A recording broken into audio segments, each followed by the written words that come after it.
look, that made me giggle in a way that I don't think I'd ever be able to giggle. Oh no.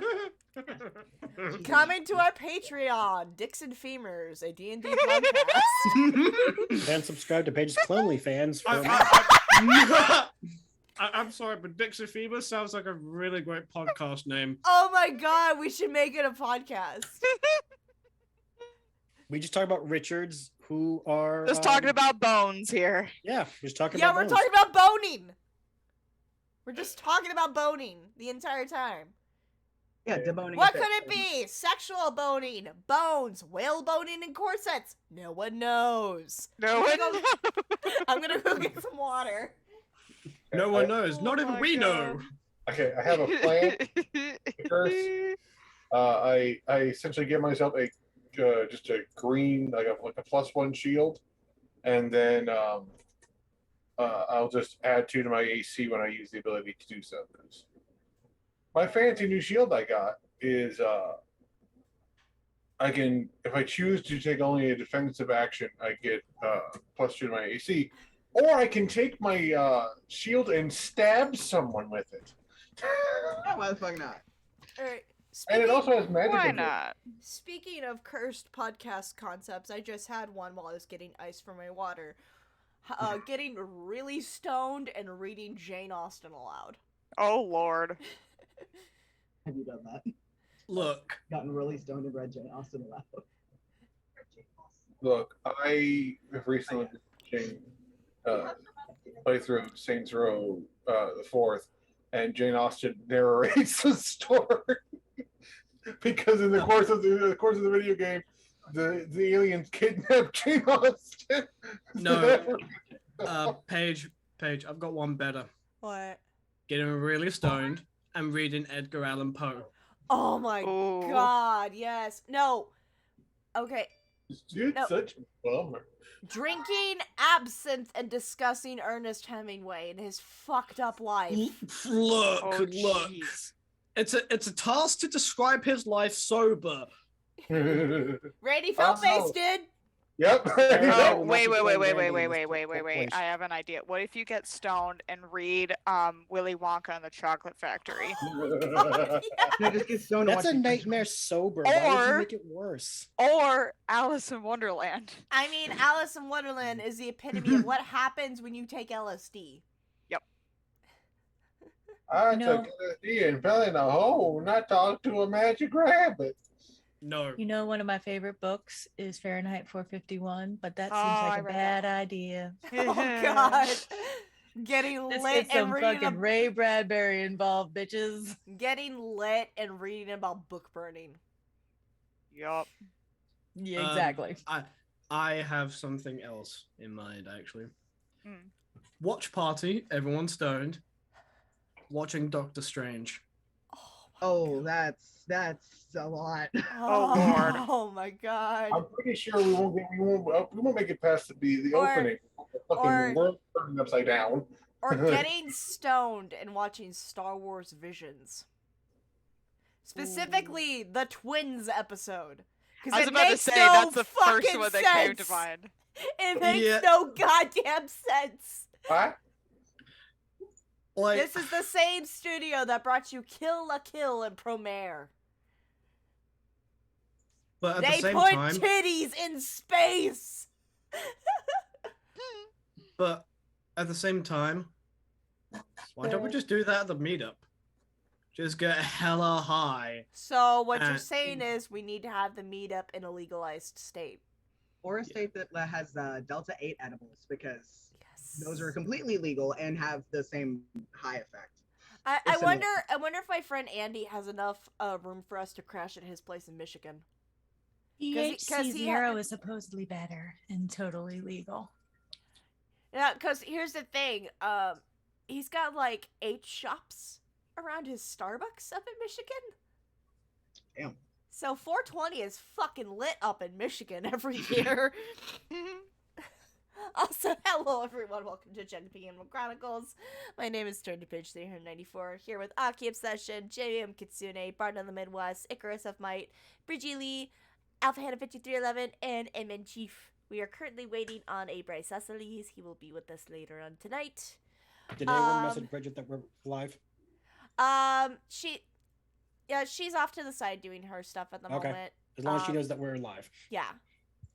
Yeah, so I think she should hear us. As you can see, we always start off our show very fucking chaotic. For example, I want to do a podcast called Dicks and Femurs. I'm gonna write that in my notes later tonight, y'all. Like, Right. this shit's gonna happen before I die. I'm gonna host a podcast called Dicks and Femurs. And she'll host it in her coffee shop about Boba Fett. It's mine and Brian's boba tea shop called Boba Fetish. It's a tea shop downstairs, adult store upstairs. I'm okay with this plan. And there'll be a whiteboard for how many times Mitch makes a dick joke that no one asked for. Get to Look, wear that more. whiteboard's gonna be full within the first day. See if We'll we can erase it every see if day. we can get Tim Ware Morrison to be a brand ambassador for us. You gotta hydrate. Fucking Christ! Thank you, Diamond. Oh, Diamond, hi. Hey, sweetie. Okay. Announcements. I don't have many on my end, but once Katsune puts up the link, make sure to check out our link tree. It's a master link to all the social justice websites we support, our social medias, and shops. Speaking of shops, what is today's sale on Society 6, Sarah? Mother's Day sale, 25% off. 25% off everything. Everything? Ooh. Double checking. Loading. Forever. Off of everything. Yes. And that ends on the 1st. So bitches better order now. And I may have added a new photo just today. So Awesome. there's some options out there, bitches. Yeah. Hydrate or perish straight. Diamond, we're a 99% gay D&D group here. So why are you condemning Hannah to death? Yeah. Especially as she's the one who normally says Because, to hydrate. like, if being gay was a choice, do you think I'd want to be attracted to men? Oh, Hannah's the only one of us that is That's a fair hydrated. point. Hannah's the only one of us that is hydrated on a regular basis. Yeah. Hannah actually drinks the water. Look. I have to be. Why? Because I'm working on these. Yeah. Listen, you can't show me off the Vi guns and not expect me to go Caitlyn, okay? I did a full body workout today. Fuck yes. Listen, I can I only am in pain. Hannah, I can only get so bisexual, okay?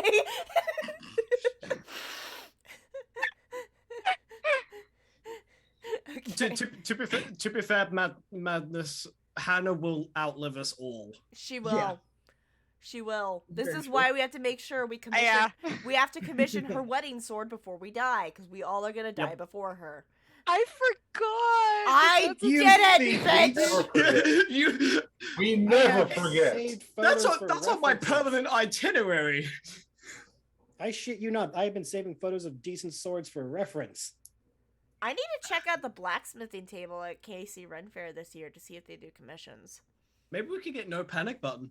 Ooh. For the reference, Hannah, do you want a two-handed or one-handed or a bastard sword? We need notes. Yeah, we need to start taking details. Do you have any designs I like- in mind? Either one-handed or bastard sword. Ooh. Okay, so I can help make it as I am the bastard. Funnily enough, same. Hey, bastard buddies. Yeah, I was in my parents' wedding. It was 3 months Bastard buddies. That's So not No. not only was it their wedding day, but it was your legitimization day. It was my wedding day. We were getting ready, and there wasn't a cloud in the sky. No clouds allowed in the sky. Now you can see how chaotic we are, viewers. We are very I chaotic. mean, we already know that. we can never stay on target. Never. We already know that Hannah uses the blood of the fuckboys that she has forced to deal with to re-dye her hair. She then absorbs all of their life force and will be immortal.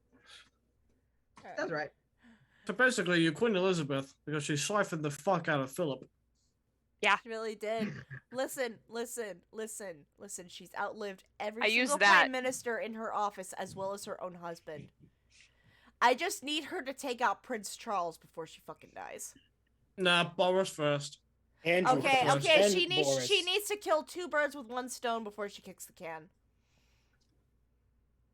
It's the sword from the tag. No! It's the The sword from the fucking tag sword. that we never completed. Yeah. Oh my god. And you know it, I mean business because it's got a cross on it. Yes. Behold the I will fuck. pray for you and then send you to heaven. Yes. Once again, if we were to ever have to do a religious D&D campaign, I see Hannah being the nun with the gun. Listen, that gotta is a have Would it. that make her a badass gun jug if concept. she's sneaky? If she takes One of these days, I'll have to play a character like that. I'll have to play some kind of. Listen, you just be a cleric fighter multi-class with a fighter subclass gunslinger. and then take one level Could be rogue. a paladin. Or so I can even both paladin. do slashy And and shooty. shooty. Either. Again, just you need one level of rogue though. Hannah is the IRL paladin. Yes, she is. Oh my god! I'm a paladin bard multi-class. Yep. The Yep. paladin of throwing it back, right? Yeah, exactly. All right. Is there any other? I don't have any other announcements other than check out all of our shops, check out all of our social medias and YouTubes. Hey, Brian's here! Yay! Brian. Hello. Do you have any announcements, Brian? You're all amazing. Thank you. I do have an announcement. I Yes. believe chapter 19 of Firebite is up Oh on shit! I still have to Archive read of that. Our Own. If you guys search me up on TikTok or Instagram, the link is in my bio. It's going really well. Things are getting gritty. It's getting fun. It's getting fun. So, and when I mean gritty, I mean violent gritty, not sexually Philadelphia gritty. We're not to that point yet. Or not Philadelphia gritty.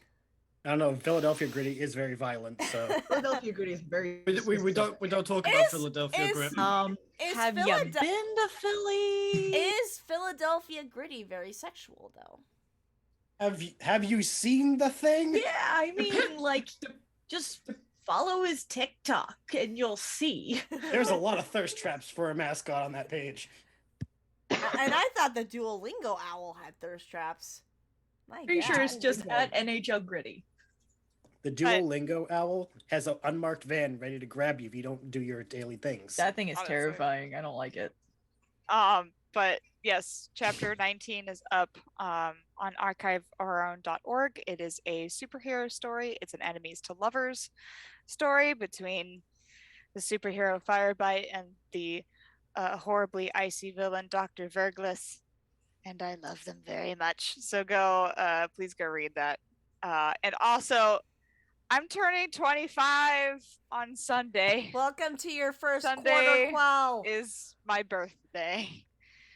So Yes, Hannah, welcome to your first quarter quill. Of course, your quarter quell falls on a holy day. yeah, Yeah, and I have it's to on lead Beltane. worship. I have to lead worship at my church because my mother is gone. Not only is the quarter quell on your holy day, it's also on a pagan day as well. Oh. Yeah, Beltane. I'm just overshadowed. And now for our next song in worship, you're all going to sing me happy birthday. Motherfuckers! Worship me. The donation collection bin will now go to I'm my sorry. birthday fund. I'm sorry, I'm caught off by Brian's name. Zink 2, the Twinkening. Twinkening. I love a good sequel. The idea of two zincs is more terrifying than anything this party's ever made. Two things, too furious. All right, any other announcements before the ritual? All right, Hannah. Mm. Wait, hold on. I Oh. love you all. I love you all so much. You're amazing. And I know this is kind of Hannah's shtick, but I do appreciate everyone. You're awesome, and you do have cute butts. So, Thank you. yeah. Introducing the soon-to-be birthday girl, Hello. All right.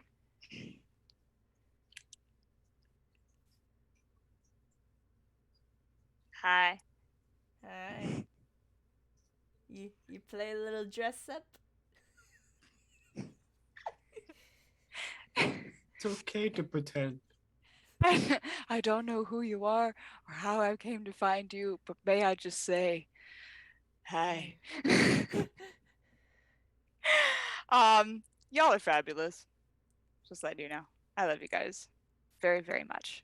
And I'm very happy to have you guys in my life. Very grateful for each and every one of you. You all are incredibly smart, talented, talented, and capable. And I really, really appreciate everything that we've been able to do together. I never would have expected that I would be invited to play D&D with you guys, and the fact that you guys invited me means the world to me. And you know that I care very, very, very deeply for you guys. I would not hesitate to lay down my life for you guys. You are incredibly special, and you are loved, and you are cared for. And it can be difficult sometimes, especially when the dark voices come in. We all deal with them, but the important thing is that you're still here. I would not be here right now if I had given up.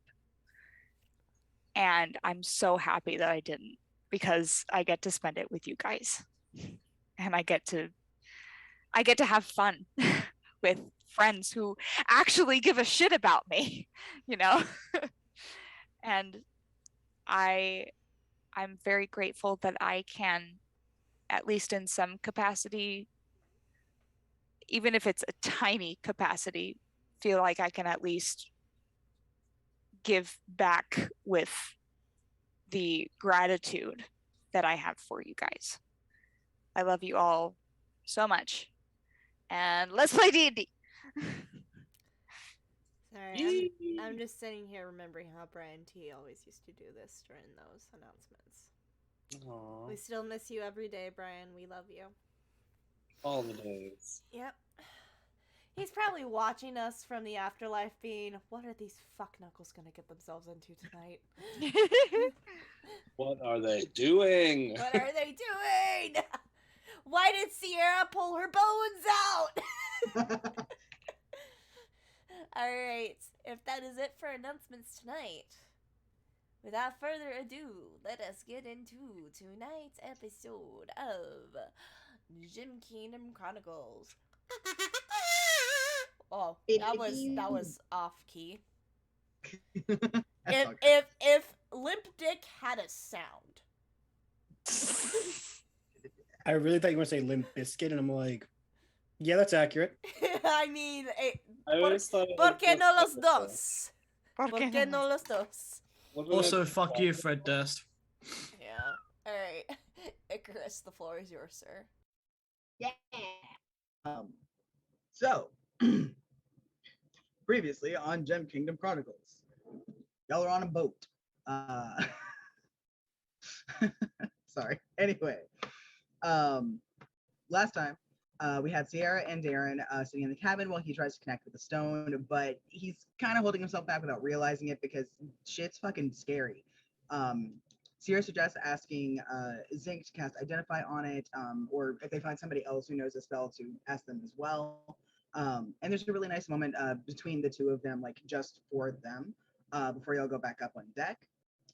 Zinc is flying around the ship's deck range, but he's up in the air and flies down to greet them. Zinc doesn't have Identify any longer and tries True Seeing, but nothing really seems different, but it is definitely magic. It's different from a standard sending stone because it's a bust with 3 bigger concentric arcs over the head, as opposed to being like just a couple of faces turned toward each other with like mouth flappy. Um, excuse me. So he's gonna have to try something else. And Sierra and Zinc head sort of opposite ways from each other. And and Sierra comes back to grab Darren and drag him off with her. Alec lassos Zinc and ties him to the mast because he's flying and being so weird, quote unquote, is what I have here. So not, and I think it's more like in a leash way as opposed to straight up like back to the mast way. So yeah. Okay. And For the record, it was around the waist, not the neck. It wasn't going to go that kind of leash. oh yeah, no, it's Safety it's like first. a child safe leash. Yes, absolutely. We stand safety here. Oh yeah. At least consensual safety. Giggly. And he decides to leave that and goes and finds Sutha in her room. She smacks him and gives him I have here big anime sad eyes because he vanished without saying anything. Exactly like that. And she's upset because he's her favorite person. They talk a little bit and then there's some hugs. He mentions some of his new spells and they go flying around the ship as he had been before, which was honestly kind of adorable. Sierra takes the chance to have a talk with Callie, roughly 3 days more at sea. And then the lookout shouts back about a mountain, and Callie realizes it's Aarakocra Island. Big trade place, lots of friendly and very flirty birds, literally. Sierra tells Drax, and then he tells Devotion and Isla, and soon everyone knows on the ship. Drax and Isla also have a couple of cute character moments in that exchange as they're coming out to the deck. Lord, brain is still kind of fried, but we're trucking. Drax and Devotion have a little chat, and they prep to go on the island. It's a new place. There's new people. They're unsure of how to act or what to expect. So it's sort of the don't cause a disturbance kind of talk between the two of them is essentially what it boiled down to. Oh, look at your big baby. Oh, he's so chunky. He's so chunky. What a perfect girl. Okay, what's up?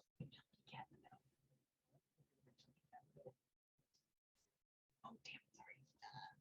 Anyway, so from there, Drax then goes and has a little chat with Sierra. She again advises caution and good behavior because y'all have no fucking clue what to expect here, which is good advice, honestly.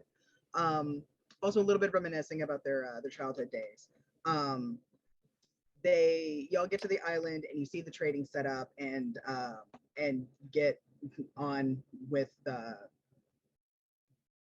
checking it out, I guess is the best way to put it. So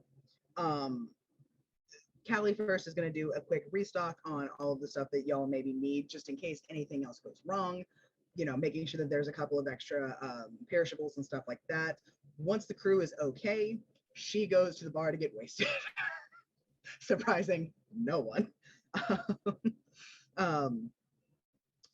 Darren walks around and finds a magic trinket guy selling little gemstone and stone and wood ducks and gets a couple for him and Sierra. Forgot all about the little. They're little ducks that sing Christmas songs.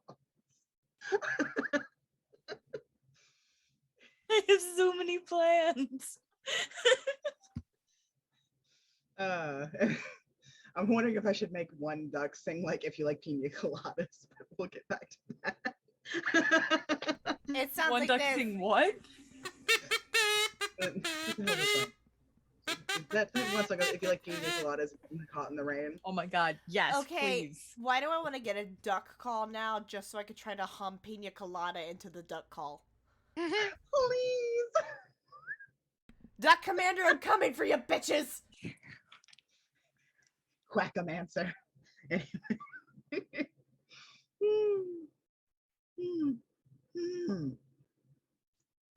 Drax is with Isla. And she's using a different vocal tone. It's very nice because she's in disguise as a kitsune. Um, and they find the food stall with funnel cakes and funnel dogs from a goblin that apparently were absolutely delicious, and they had to keep reminding themselves not to adopt the goblin. Look, the party could do with a little bit of serotonin from that fucking goblin. All I'm saying. It's very fair. Sutha goes over to the island traders, talking to a couple of them, over to the apothecary. And there's a dove Aarakocra in there, and gets a couple of basic supplies, stuff that you couldn't really get otherwise. And also gets danced and flirted with by an Aarakocra and turns him down, to which he gracefully accepts and just moves on to someone else. They're a bit flighty. And Sierra looks out for some thieves' cant on some of the awnings and stuff like that, and finds the Frogman stall. Gets some scary items that she has plans for, which includes the skeleton key.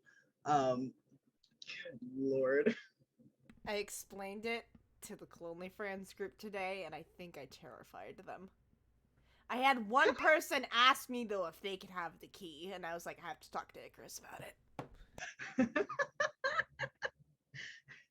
Listen, this group talks about stealing each other's kneecaps all the time. Literally just take the patella and run. Yeah. No, we have a girl in our group, who is our Thrawn expert, and she threatens to steal everyone's kneecaps every goddamn day. Go on, take the patella and run. I mean, yes. And she is the sweetest girl ever. And I'm just like, you are evil, Bean. She's like, Thrawn I does know. Thrawn does that to people. This girl has 3 Chiss OCs, and I think she could fight God. Probably. I can relate. I have 4. And then Devotion finds a shield seller and gets a new shield and some info on the tier shield, probably somewhere in the mainland. And the last shot we had was some children in silhouette discussing Devotion as a target of some kind.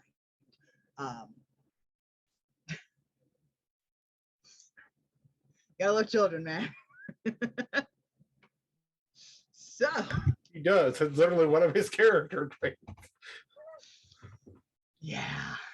So, everything is so many. But yeah, so you guys are chilling out, walking around, all that good stuff. Zinc, for your scene, is it gonna be just you, or are you gonna be trying to have somebody else join you, or what you feeling? I thought I was being followed by Alexander. Are you? I wasn't following you. Oh, okay. Then yeah, then Zink is just kind of wandering around buying scraps of cloth, metal pieces, tiny just like stuff for his tinkering, and kind of just observing this area. Okay, gotcha. What is the tallest place here? Like, how high is like the the top of this mountain? It's up there. It is a tall boy. Oh, fuck. I'm gonna say the mountain's pretty sheer. Honestly, it's pretty sheer, pretty craggy, which is why the Aarakocra have been able to make a pretty like decent sized colony here. Mhm. So yeah, I'm gonna say it's probably about 400 feet tall, with very, very steep cliffs. Like you would have to, if you were climbing, which I'm assuming you're flying, but if you were climbing, you would definitely have to have like climbing gear, because it's almost completely vertical in some places. And there's not really paths for people to walk, because the Aarakocra fly. They have no reason to walk. So yeah, but clear day. Like now that you guys have arrived here, there's nothing to there's not like big winds or anything to worry about. So if you want to fly, we have established you can go quite far. Yeah. Zink is gonna fly up all the way to the tippy top and just kind of like sit down and meditate. All right, Zink's gonna meditate. Mhm. All right, high diddly ho then. Okay. Um, Roll a meditation check. you can't roll me a meditation check. No, No. it's basically just like Zink is up on the very tippy top. He's sort of like sitting peacefully. Ever since he has untapped from the wild magic, there's kind of like a calm inside of him. And so he's just going to be like, oh, hey, Lysander, it's me, Zink. I just want to say thank you again. I don't know if you can hear me, but I appreciate you bringing back the real Darren, if that is his real name. And I just want you to know that I'm going to continue spreading your light throughout the world. So that's it. He's just going to sort of like bask in the warmth of the sun and listen to like the birds and bird people noises. And like maybe the waves crashing from below. You could probably see more than hear the waves at that distance, but I totally get it. There's a lot of local wildlife that includes, as you might expect, a lot of birds, lots of songbirds and stuff like that. So you've got a very relaxing like chorus of bird song just around, which is honestly pretty lovely.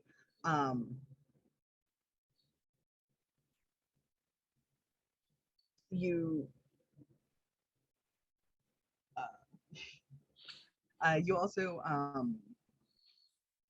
you also while you're there, you see a very very large but gorgeous like actual scarlet macaw, just kind of like flap its way up to you and like settle down on a branch. It looks at you and like from the side, and you see the like expand, contract as it's like looking at you. And then it switches over to the other side, and then one more time. Yeah, I'll take out rations or whatever, and just like, you're weird and you're up here. And then I'll just sort of yeah. Is it possible to like lay back, or is it like precariously like difficult up there? There's enough of a flat-ish peak that you could definitely lay back if you wanted to. You've probably passed a couple of Veracocha on the way up. Some of them have like called out a greeting. Nobody's like stopped you or anything like that. I think a few of them are kind of amused, like, oh, look at that. It's one of those magic users. They can do that thing that we do, but different. Yeah. And I'll be pleasant to everybody. Oh yeah. If you offer the sorry, real quick, roll me animal handling with advantage if you're going to offer the parrot something. You pull out a piece of bread on a beach. You're swarmed by seagulls. 24. Yeah, I learned the hard way not to feed seagulls. No, my God, bad idea. Yeah, I didn't know it. There was just one. There were Also, none. There's never just one. There's never don't feed them laxative either. There's a video. It wasn't me. Just don't do it.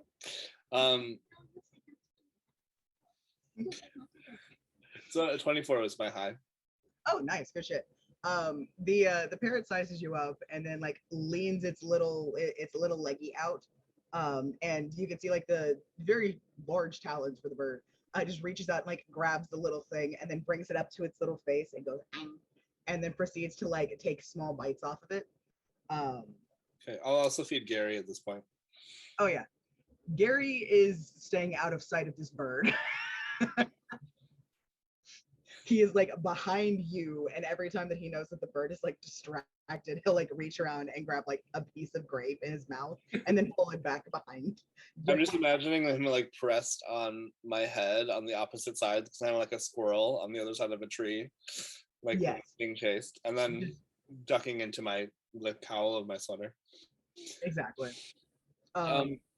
So the last thing I wanted to do up here is just sing a little song about light and beauty and Lathander.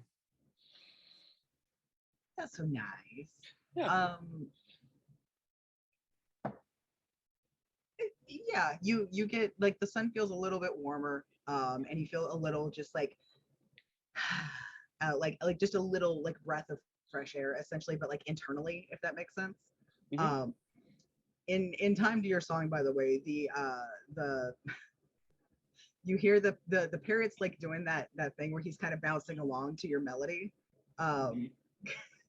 He's just Yeah. Parrots actually like music, so he's just like, yeah, all right, it's a good shit. And then he starts speaking because he's a parrot, but he just says over and over, like kind of in tune to what you're singing, almost in a sing-song way. He just says like over and over, clay, ash, coal, stop. Clay, ash, coal, stop. But yeah, this bird's having a good day. He says clay, ash, cold, stop. Clay, ash, coal, COAL, stop. Like literally the word stop. Vibes of the hippopotamus. I know, I'm feeling like that's what's going on here. Pop, six, squish, Cicero, lip shits. In the meantime, my brain went to the TikTok of the two screaming at each other, and he turns over to, hi. What are you doing?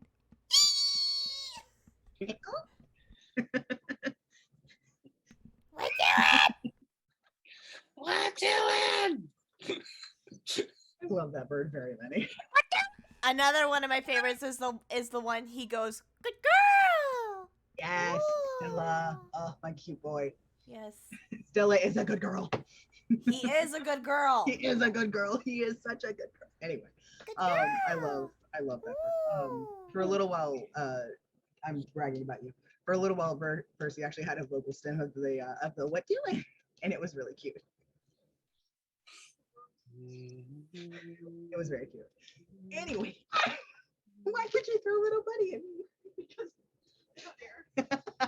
anyway, so the parrot has said his due, but just seems to be kind of like just jamming with you, not really doing much else. He's fine. Sounds good.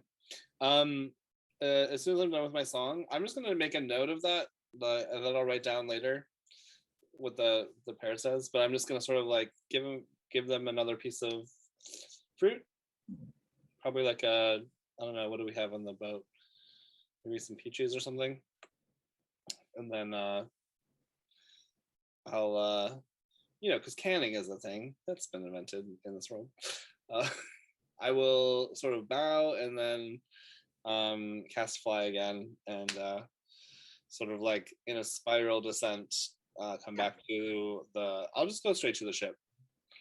Okay. I already did my shopping. Okay, fair enough.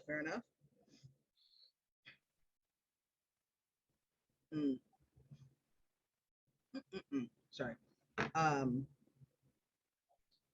Okay, so you do that. You head on back to the ship. It looks like, I'm gonna say probably by the time you head back, things are starting to either like wind down or otherwise just kind of like wrap up. Because I presume that y'all want to leave before it gets too late, like leave with the tide. That way you don't get like wrapped up in any weird shit around here, like come nighttime when you can't see. That's my presumption for sea shit. This was a quick pit stop, nothing else. Yeah, exactly. I'm just sitting here like, oh, fucking hell, man. We get in, we get out. Nobody gets hurt. Nobody gets hurt. At least not physically. Say that to the bitch in the bar. Get out of the bar, Kelly! Make me. I like Callie. Mike. Just come in, throw you over your shoulder, and come out. Callie, get out Is of the Daniel bar. just waiting? Callie, get out of the bar, or I will steal your femur. I'm assuming is Daniel just like outside of the bar or in the bar with me, like, get off the table. Like where's Daniel? Callie, we will steal your ship. Oh, I'll steal her fucking femur. Your what now? Hold up the skeleton key. The fuck is that? Oh, you'll see. You'll see down the road. I don't know when, I don't know how, but I'm about to be a menace to fucking society. You mean more than you already are? Yeah. And I Didn't know that was possible. I clipped the key back to the rope, the string around my neck. Callie, we have to go. The tide is receding. Fine, let's go. All right, head count: 1, 2, 3, 4, 5, 6, 7, 8. Where's the fucking gnome? Oh, for fuck's sake, not again. We could just leave him. He could probably fly to Pandalin, couldn't he? Maybe this time you'll be lucky.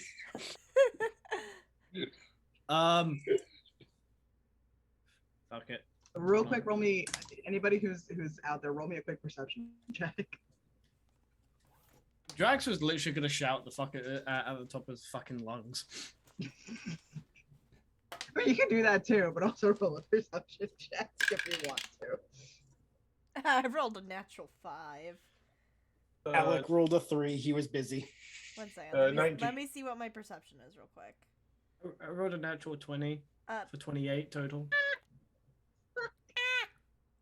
That is 12 total for me, actually. Okay. 19. Callie rolled a 21 and Darren gets a 22 because reliable talent. It wasn't even that high of a DC, y'all. Christ. I can't Lord. help it. It was literally like a 10 because, I mean, even though it is like, zinc flying overhead, there's still a differently colored familiar silhouette just sort of zooming by. It's just So, yeah, as you guys are like, poof where of the fuck blue is hair Zinc? zooming around. Yeah. As you guys are like, where the fuck is Zinc? And like literally, Drax, as you're shouting at like, Zinc! You guys just see him heading back to the ship. Like he's just flying back to the ship from like very high up. Oh, thank the gods. I mean, we still could just leave him. He's going back to the ship. We're not gonna be getting rid of him anytime soon. Damn it. Also, Sierra, I have something to show you. What'd you get? This is for Ireland. You keep it a secret. How much you gonna pay me? Good answer. I did not know that I had to pay you to keep secrets. Oh, you don't, but I still just want you to pay me. No, fuck off. Do you want me to steal your fucking femur? I mean, can you replace it with something better? It's a little bit gimp. No, this only removes bones. Uh, I don't think I could really insert something else once the bone's removed. fuck. The fact that I explained to you how this key works and you're not even phased is actually slightly concerning. Look, I'm not that surprised anymore. What did you fucking get her? I will send you, Paige. Ooh, What I I'm sent. getting a private message. That you. Wanna know? You will, eventually. Hannah, my price is 10 chicken nuggets. Good to know. For 10 chicken nuggets, I will spill all the tea. I don't have enough money for chicken nuggets.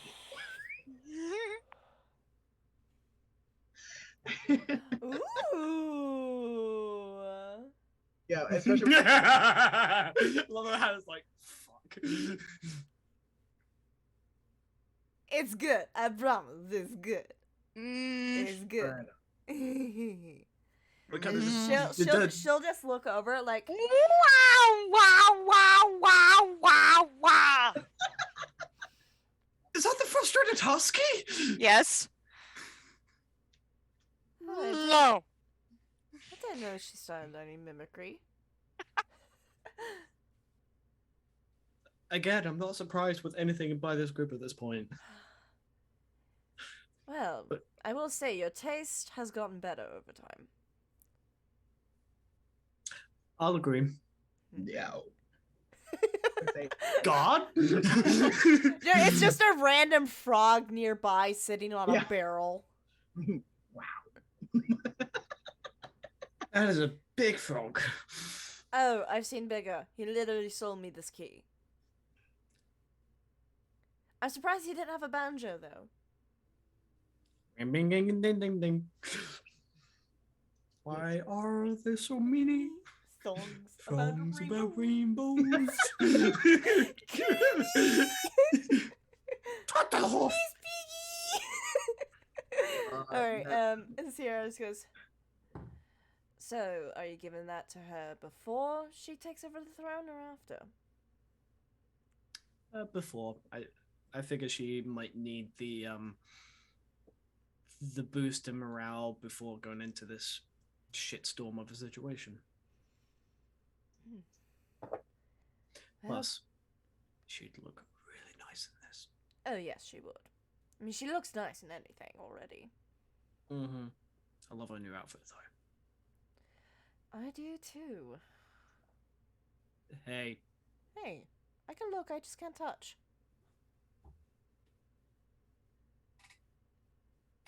you might have to put a diet on your looking though. Excuse me. At least my looking is tamer compared to Callie's. Anything's tamer than Callie. That is very That's true. probably true. Fuck shit. I'm like, I knew exactly what Yeah, was she gonna. just appears out of nowhere sometimes. Are we going or not? Yes, let's go! And I slapped your axe on the back and I head back up to the ship. Also, fun fact, Mitch, I have one very similar to that. Okay. Yeah, somebody in the Queer Questions group got me one for our holiday gift exchange.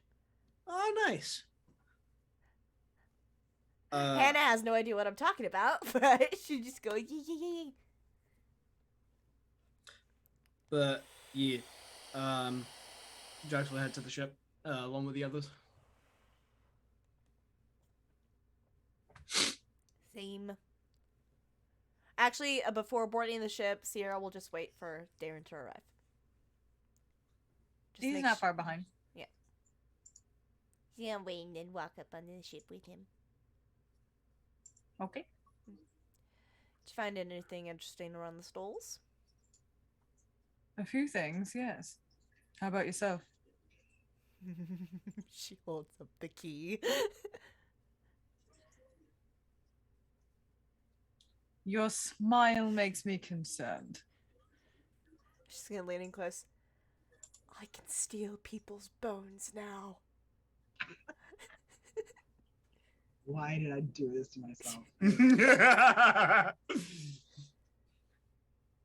Darren lifts onto one hand a stone duck. Yes. Behold, this is our son. Quackathy. What does that do? It's for you. Only one way to find out. It's the duck of many things. Wrong campaign. I take the duck. What does the duck do, DM? It's also a stone that you've never seen in person before because it's not from yeah. GKC. Yeah, because it's the Labradorite one, right? Yeah, Yeah, she's never That's why seen I got the- Labradorite that's- before. that's It's a why I good- got the stone one.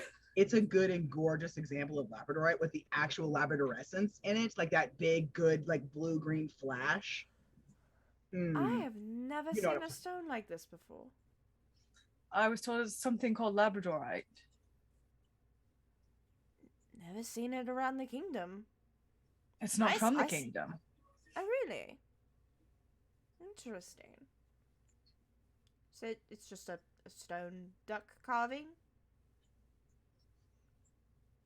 Do I remember how to activate it? Yeah, I'm gonna say you do. There's a special, like, you basically have to push up on the bill. Sorry, I forgot to mention that earlier. You push up on the bill and it activates. It's just saying like 1 or 2 songs. Can this please be the one that sings Pina Colada? You know, yes. Yay! Press the- Quack, quack, quack, quack, quack, quack, quack, quack. Quack, quack, quack, quack, quack, quack. Someone fucking clip that. I'm doing it. You're doing the same exact face I'm doing, where it's a silent laugh, but your face is just scrunching up during it. Quack, quack, quack, quack, quack, quack, quack. Darren looks quite pleased with himself. Look. This- As a this hardcore Floridian, I hear that song all the time. I'm so sorry. But I want to hear a duck sing it. Just once. Listen. This is my son now. His name is Gregory. I like it. I appreciate it. It's nice to meet Gregory. Yes. Come on, let's get aboard. I All right. press the bill again. Quack, quack, quack, quack, quack, quack. I'm about to become a fucking menace. I got a skeleton key and a stone duck named Gregory. It's not the only duck I found. Oh god. And he just walks past onto the boat. He just leaves it at that. Gonna put Okay. a pin in that later. Adding a stone duck named Gregory to my inventory. Sings the And I'm Pina taking your Colada. Labradorite singing duck out of mine. Yeah, it's literally just a magic trinket that when you press the bill, it will play a song of its creator's choosing, which in this case is Pina Colada as a duck. Sings Pina Colada when you press the bill.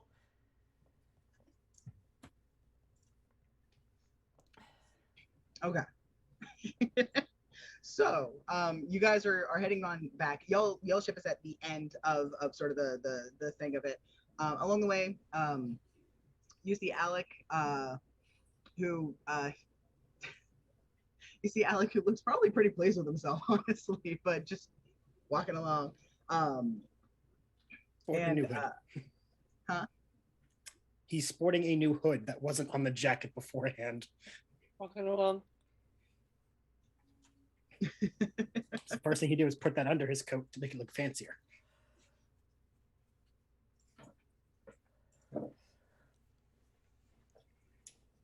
He does hear the quacking though and goes, I swear to God, I know that song. She It's some presses it eldritch again. incantation.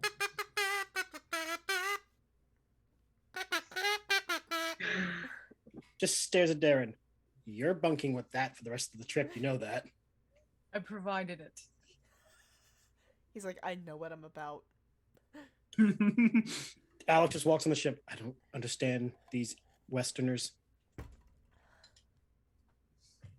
That's Westernness. Yeah, I know what I'm about. I'm helping one of you guys take back her throne. I'm allowed to throw shade. Wait, you're all Westerners to me. Jax, I said that as a joke. Do not actually make Westernism a thing. It's not a thing.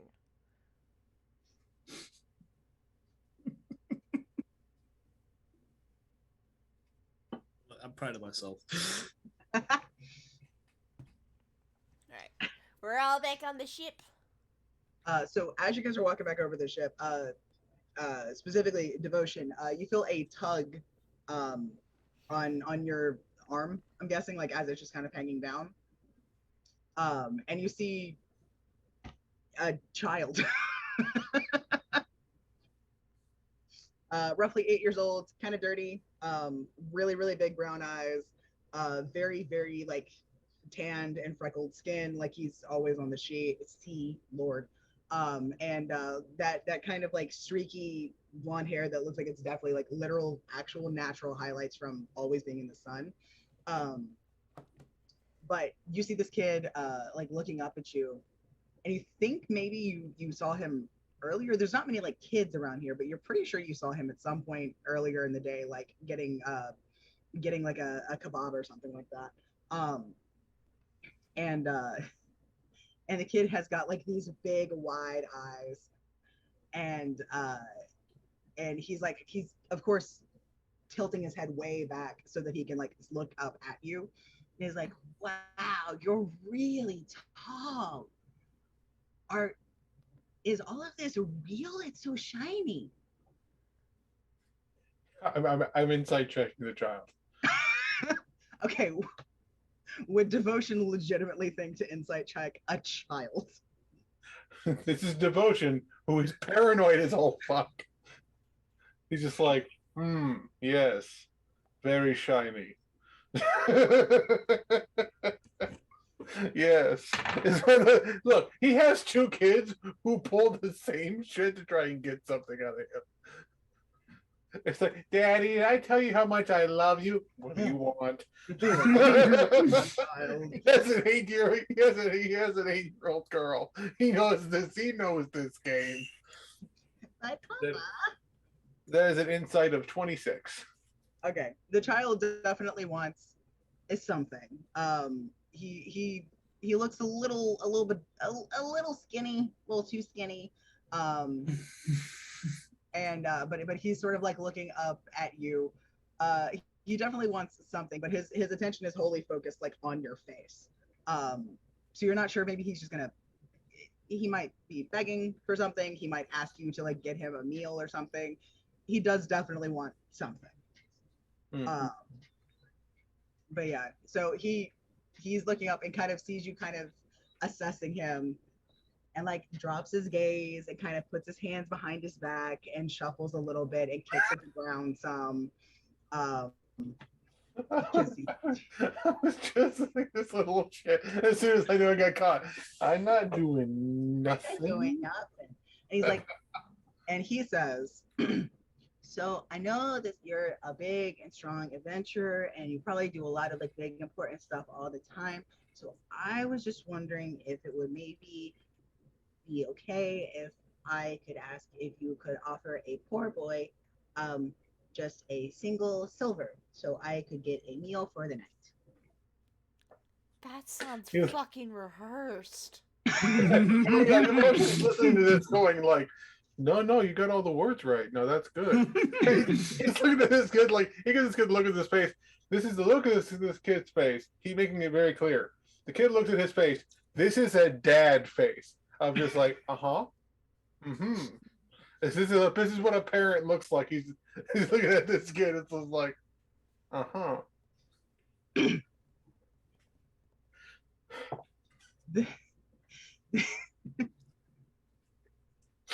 The kid looks again. It like kind of like does that like risk like side eye like look up like oh no. Does like the quick glance up and then further down, and you can see his shoulders like droop.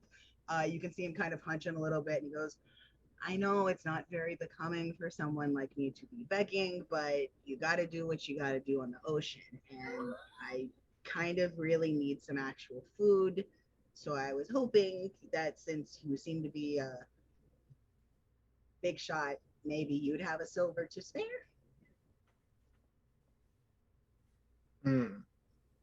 He just smiles at this kid and sort of like, just kind of like kind of squats down, kind of look him in the eye. just has this smirk on his face and like, "I'll admit it, you're good. I've got a daughter about your age. You need to make your eyes bigger." Like, yes. he tries like his hardest and somehow makes him a little bit like bigger and throws in like a lip quiver. Ooh, that's good. The lip was good. He sort of he does this thing where he sort of like because his cloak is his wings. He's to sort of bring in so the kid can't see where he's pulling out money from, and he actually takes out a small pouch and puts it in his hand of just like various yes. Question. The Yes, pouch yeah. is not there. Question. Am I on the deck of the ship? Possibly. I figured Can I- Devotion was taking can up the I- tail end. Can I try to perceive what's going on? I want to see Devotion get pickpocketed. You could roll me a perception check. However, Devotion, I will say when you go to check your pouch, it is not there. I rolled a dirty 20. But that also depends on which pouch. Fair. It's whichever one you had that was most obvious. Yeah, he has one that he keeps like loose gems in. Yeah, because you've been traveling for quite a while. I'm sure you have like a couple of different ones. It's whichever one you probably keep as a more obvious one. Yeah, it's his change. It's his change. Exactly. And Sierra, you see that he's talking to a child who's right in front of him. You also notice as he's talking that much faster than you would have thought for what you're assuming is a human child, somebody is able to come up, grab, and scamper off. That looks an awful lot like the kid he's talking to. But yeah, but the kid is. Yeah. If Devotion's in range, I'm gonna telepathically link to him. Dude, you just got fucking pickpocketed by a child. That was the funniest shit I have ever seen. Devotion responds, "Oh, I'm aware." So the problem is that I can't. What do you do, holy man? Do you beat a child for stealing from you, or do you just walk away? Oh no, I'm giving him pointers. Oh, very good, very good. I'm gonna grab some popcorn and watch this, and then the connection breaks. And the kid's just kind of looking at where you are, and as far as you can tell, the kid is just sort of like expectantly, he's just waiting, like legitimately. He's not like leading you. He's not doing anything. He is doing a very good job, and he's just waiting and is like, if you don't want to, I understand. I thought I would shoot my shot, you know. he pulls out front of his right hand. He like has his right hand and there's a coin in it. He closes his hand and then like it slips out from his finger, just like the coin roll over his fingers, or just like goes in between the knuckles. And then he like closes it, basically uses like prestidigitation, or like not even using that, basically using the sleight of hand trick to then pull it out of him, pull two out from his ear, and he sort of like he turns them over, and then they're gold coins. The kid actually looks genuinely like surprised by this, like, oh. One for you, he kind of gives a smirk, and one for your partner. Look.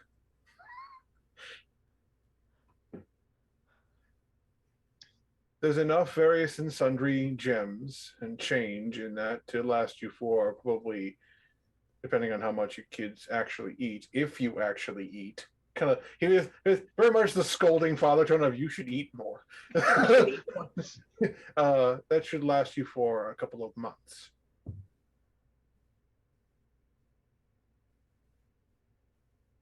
The kid looks legitimately confused. You hear a laugh coming from the deck of the ship as Sierra's leaning over the railing and watching this. Alex right next to her just staring like, you're joking. He just let a child pickpocket him, and now he's giving them more money. This is the funniest shit I've ever seen. Yeah, because they're doing it out of I'm actually quite surprised that they were able to lift something off him without him noticing right away. They were very good at this. And the kid looks down and looks at you, and looks down at his hand, and then looks at you again. Hello, Thor. I saw the flash of lightning on my window. It's like, oh, hello. No thanks. He was here earlier. You can have him. Um, Oh yeah, he's gonna be here for keep like him far away from the state for at least a few days. Yeah. And the kid just sort of, so you're not gonna scream and shout and chase Let it me? all out. I'm sorry. I can't. It's just. The door, sir. But yeah, so you're not gonna scream and throw things or chase me or anything like that? Believe me when I tell you that having nothing is hard. You see this fancy armor, you think, he makes an easy mark. He's too flashy. More like too slow, but yeah. Oh, I'm very heavy. I'm very large and very heavy. That's true. He Yeah, goes but clank clank when he walks. Those are my friends. Don't fall off the ship. Yeah. I don't know Yeah, who you are, kid, but I'm so fucking proud of you. Yes, those are my friends. It's I I grew up in a very bad place with very bad people. And when I escaped from those bad people, I had nothing. And I had to do some things like this. I wasn't very good at it, but I did what I had to do to survive. I mainly took from other bad people. But survival is something you kids need to learn. They got a crash course. But not everyone's going to be as nice as me. You've caught him between meals. He looks you up and down like this time, not as like somebody assessing a mark, but as somebody like legitimately trying to figure out the person in front of them. He's looking at his And when face. he does, There's like scars and yeah, stuff, but he's still like, wearing this very soft, fatherly smile. exactly. And like you haven't blown up at them, you haven't had anything else, and I've been rolling over here. So like he knows that you're legitimate, but because you seem so legitimate, it feels like it's fake to him. But he looks you up and down, and then you kind of see him nod to himself, and then he lets out two short blasts of a finger whistle. I can speak words, I swear. English. What do you mean? What the fuck is it? And when he does, it takes about 5 seconds, but you and the rest of the people can see another little boy who looks exactly like him dart up from beneath like the cover of a nearby stall, and another little boy who looks again exactly like them dart up, and they just kind of stand there. It's identical triplets, and they kind of like look at each other and like look at the gold that, like the literal gold that you've given them. Devotion, I think you need to add one more roll to that.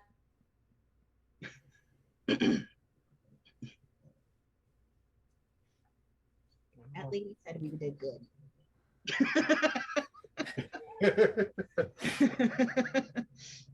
He sort of like places his hand on top of the kid's hand and then removes his hand as a third coin. Just magic.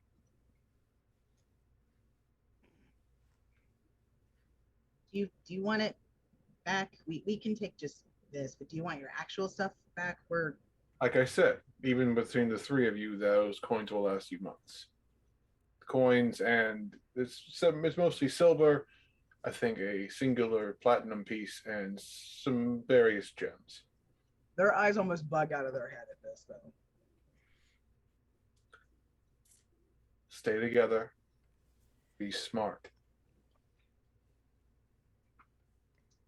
The middle kid, the one that you've been talking to the most, like sort of like squares his shoulders, like you see a lot of, adult guys do. But he kind of squares his shoulders and steps forward and like puts his hand out to like shake yours. He gives his little handshake. His hand is very, very small.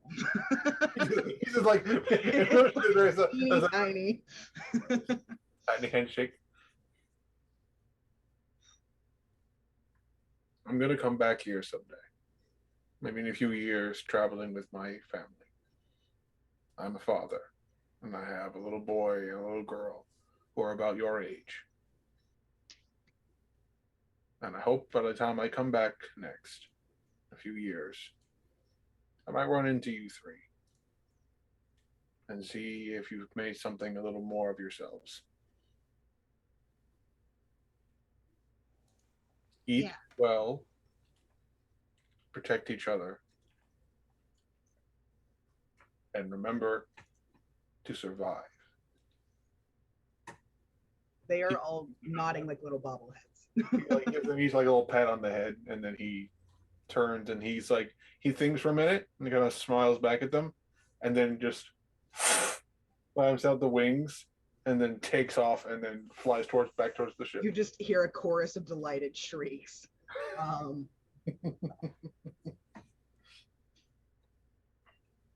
Before they leave, because I guarantee they're gonna try scurrying off. Alex gonna walk back down and be like, "Hey, you three." The one that did most of the talking, like, kind of stands forward, and his two brothers, like, kind of fall a little bit behind him. They're all the exact same size, but you can tell exactly which one is the oldest. Yeah, he's gonna sit cross-legged in front of them and be like, "Okay, he didn't say it, but I'm gonna. You three, small. Him, big. If you're gonna steal someone bigger, make sure you can get away from them. That's one. Two, Alex is gonna produce 2 daggers and give it to the 2 behind the kid. Learn how to fight someone bigger. That way, if you have to, you won't get hurt." Go for the kidneys. Where are What's those? he said? Sierra will just like smack the side of her torso where the kidneys are. Got it. And the main middle one, he gives his original whip to and says, "You learn how to use this as a getaway. Whip it real good. Crack that Hit him whip." in the face. They hate that. Make some random man named Jacques proud.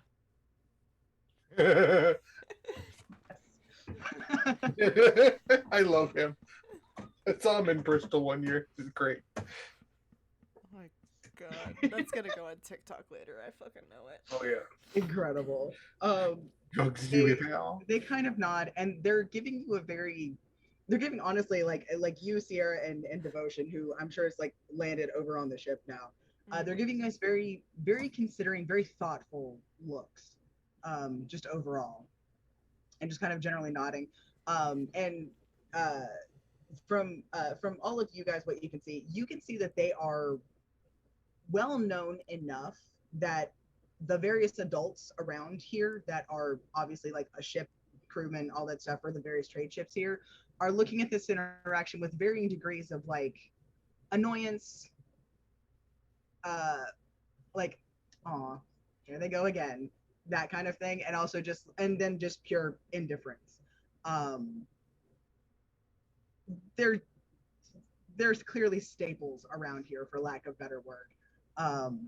So you're guessing that they are like ship kids that have just hop from boat to boat. Callie appearing like Batman to adopt them.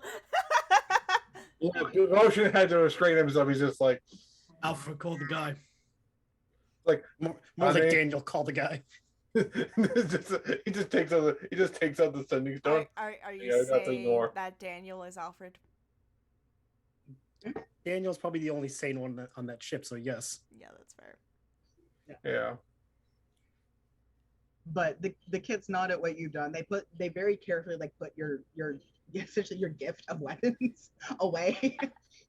Like, tying they're honestly, they are small enough that like normally like the thigh sheath or whatever that would go with like most daggers like fits around their fucking waists. So Yeah. They're For us, small. it's a dagger. For them, it's a sword. These kids have not yet even hit their 10th birthday. They are very young. Yeah. At least in my head, I was like, they're like 8 at most. Oh, yeah. They're small. But they're giving you like nice looks and they're saying thank you. And after a few moments, they look over, like they tilt around you to like look over at the ship and then like look at you and give like a nod, like happy travels. See you when we see you. And they just kind of melt into the crowd. Has Callie came back yet, or is Callie still at the bar? No, Callie came back. She Okay, came just back making sure. for- Just making sure. She's getting the ship ready at this point. All right. So yeah, Alex can get up and head over to Callie and be like, "Okay, Captain, what are we doing?" Your fucking job. That's what. Hey. Joe- Hey.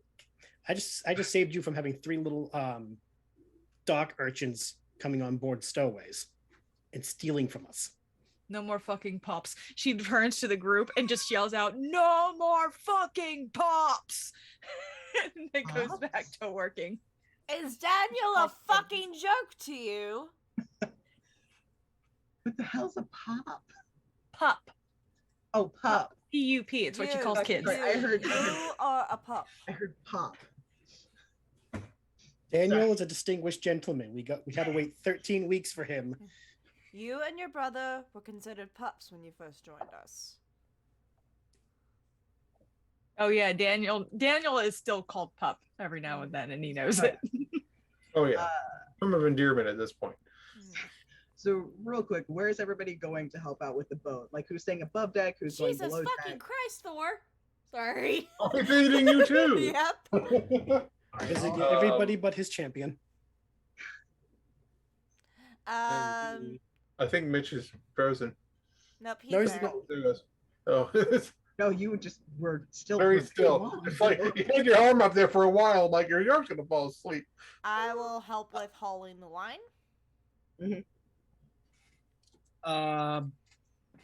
Yeah, no.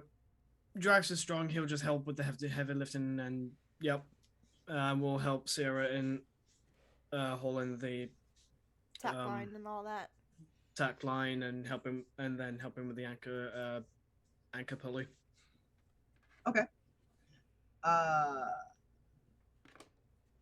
Real quick, everybody on deck. What's your passives? Ooh, shit. I am 13. 18. Whale. Callie, 16. Darren, 27. 22. 22. Ah, Jinx. Hey. Fuck. And I think Sutha has like a 25 passive. Surprisingly enough, anyone with a 21 or above, as you guys are setting up, like getting everything together, putting stuff like in where it's needing to go, pulling lines, pulling up the anchor, everything you need to get the boat prepared to move again. I'm doing this vaguely because I don't fucking know what that is. But as you're preparing all of these things, you have a 21 or above. You guys notice that a couple of your moor lines that you're supposed to hoist up yourself were already hoisted, and you think you see little spatters of water on the deck. Darren's gonna fucking like look around for that shit. Yeah, Sierra will too. She's like, oh, somebody else already started the job without us.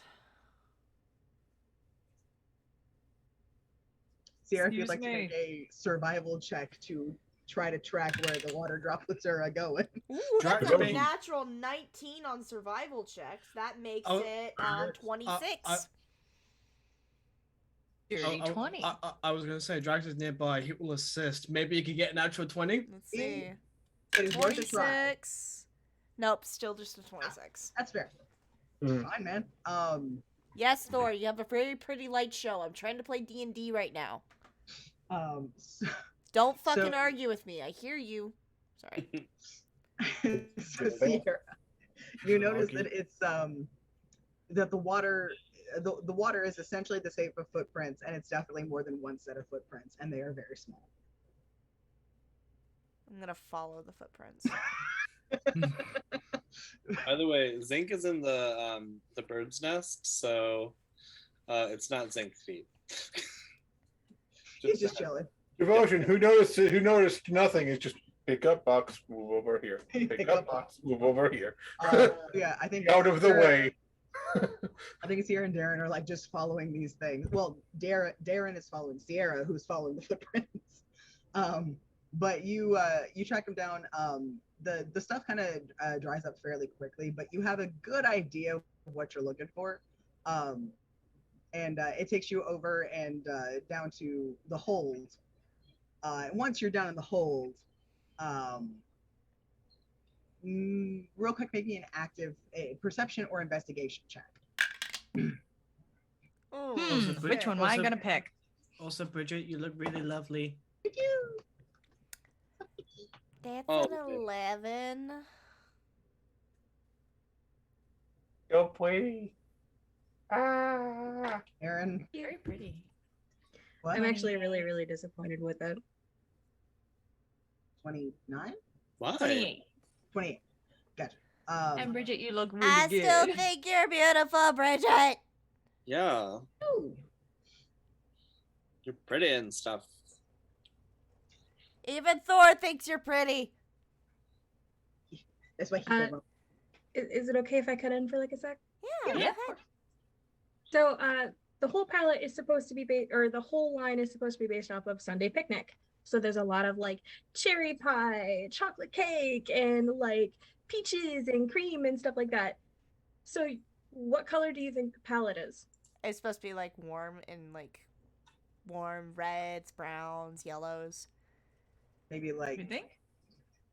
yeah, honestly, like warm rosy neutrals is my thought. That's fucking like. That's bland. autumn. That's I'm. really I need a picture to see that. That Like? is not warm. That's cool. no.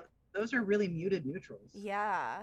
Like don't get me wrong, you look stunning. Like with what you've Yes. done with them, like you look stunning, but like that does not fit the mental image I had. Like I was thinking when you said red, like gingham red, Yes. or like really dark, like rich, to match sort the of shimmery packaging of Sunday Yeah. Picnic.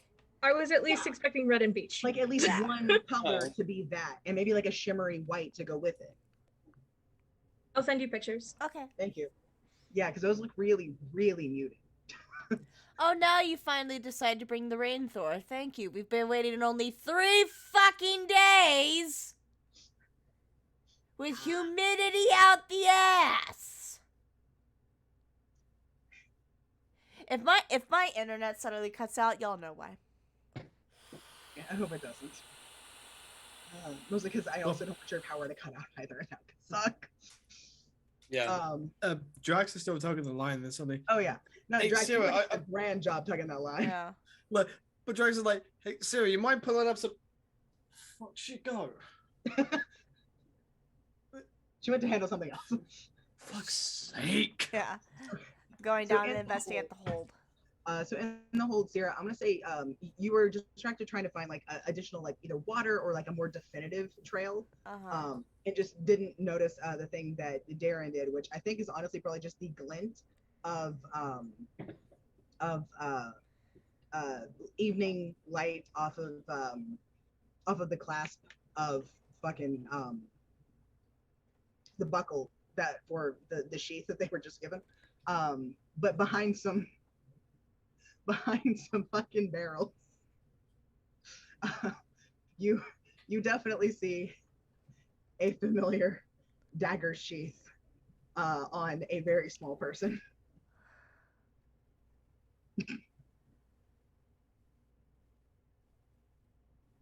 Are you seeing anything, love? No, not at all. Who is it? I would like to sneak up behind the child. Please tell someone to roll there. Honestly, they might. I have advantage. I know you do, but like, I think the highest. I don't need it. No, no. Did you roll a natural 20? You're gonna. I'm gonna take a terrify me. picture. No, I believe you. You're fine. No, the highest one got a 22 because it was a pretty high roll, and all of these children stuff went into stealth and perception. These are the only skills they have, because that's what you need when you're an urchin. So, for everyone's reference, it's one of the things my reliable talent would kick in for, which means the lowest that I can roll in stealth is 24. Oh, God. So that's a 34. Good lord. Jesus Christ. I'm just like, okay.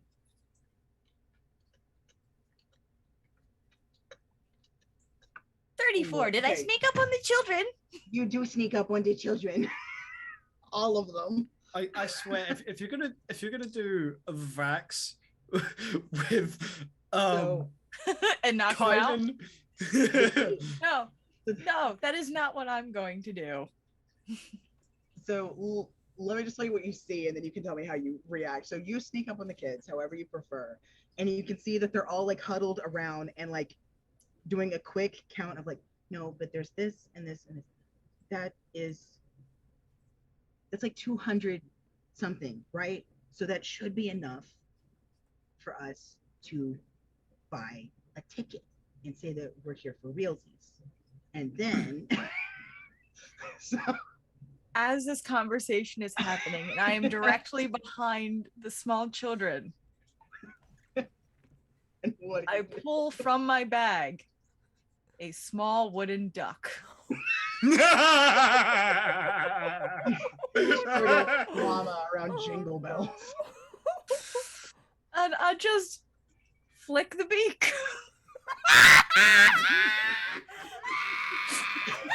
You see all of these children startle like fucking cats as the fucking duck starts going quack quack quack quack quack quack. Exactly. All of these children startle and jump. The two younger ones go behind their older brother, and they all look up with these big eyes. And they're just like, y'all are faster than we thought. I would like to sneak up behind Darren. I don't get advantage to stealth, unfortunately. But that is a... I know he's gonna see me, but that's a 26. Yeah, no, these kids, all of their focus is on Darren, so they would be rolling with passives. And then So I you're- just pop from behind him. Listen, kiddos, if you're gonna learn how to sneak around, you might as well learn from a couple of experts. You guys are really good at that. Years of experience. I will admit, though, our captain of the ship's not gonna be quite too happy that you're on board. We can pay, and we'll learn, and then we can do stuff, and then do better as people. Do you have any idea where we're going? And the smallest one, who has not spoken to this point that you've heard, actually like leans around and pipes up. His voice is a little different. It's a little softer, a little just in general, slightly higher pitch. But he leans around and goes, well, judging by the navigation route that you guys were taking before you got here and the way that everyone sort of converges on the spot, you're probably going to Pendalen. And that's okay. We can go there too. Oh, look at the brains on this one. I like the stars. I know how to get around. Okay, what was those cutesy faces that Devotion was teaching you earlier? You better use these on Callie. She doesn't like having extra pups on board, but... Fuck, we're already starting to pull away from dogs, so... You might as well bring out the big guns. They all nod in unison and as one, like legitimately give you like the perfect Puss in Boots face. And I just lean to Darren. I've known Callie for years. Even she can't say no to those faces. I have brought indirect trauma and terrible things to Callie, and I am so happy. I wasn't expecting gonna Worst do comes this. to worst, they can work with Daniel in the galley. You know it better. Alright, pups, follow me. I'm gonna head back up on deck. They Don't just get they killed. follow you like a line of ducklings. Darling, I serve the goddess of death. She decides when I die. I was talking to the kids. She decides when they die. Can Zinc fly down at this point? Zinc, you can fly down when you see Sierra and Darren emerge from the hold with 3 children. with 3 children behind them.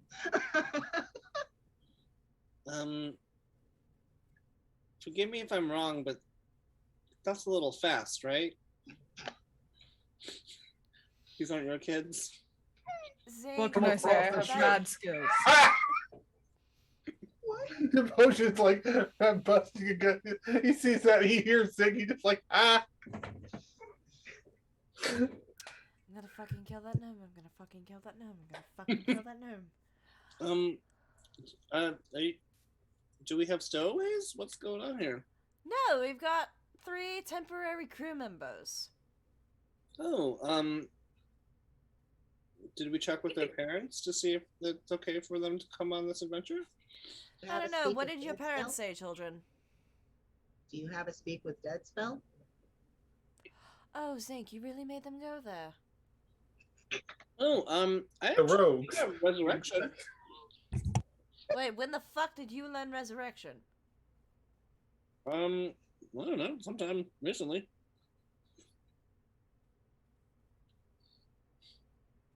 I mean, Sierra, with her callous dead humor, just looks at the children. Want your parents brought back to life? Wait, Zeke, how long do they have to be dead for it to work? It's a gray area.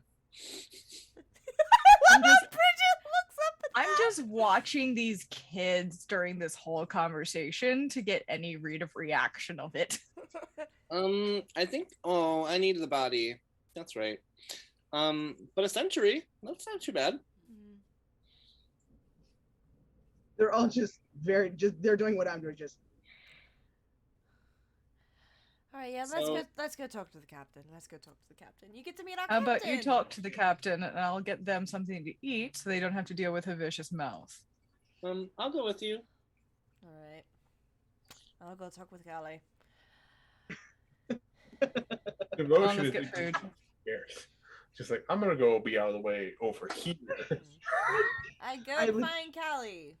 I legitimately, by the way, did not expect the triplets to do this, but then like you guys had such like okay reactions. They were just like, these people, they're good. And they're like, we're gonna be near them no matter what. Guys, we just adopted 3 children. You inadvertently I adopted decree that they should be three named Jet, Rebel, and Turbo.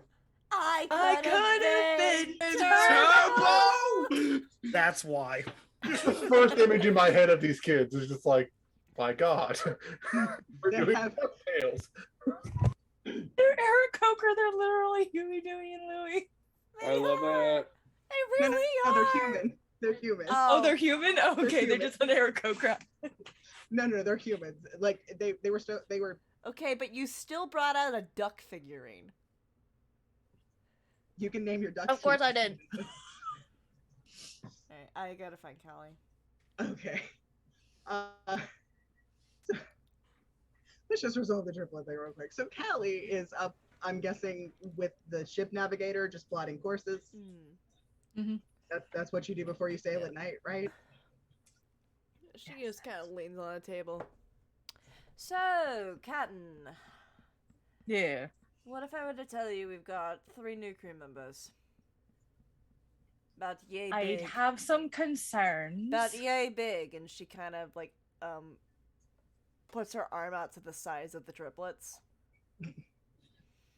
So they're halflings. Great to know. Not sure if they're halflings or not. They're just children.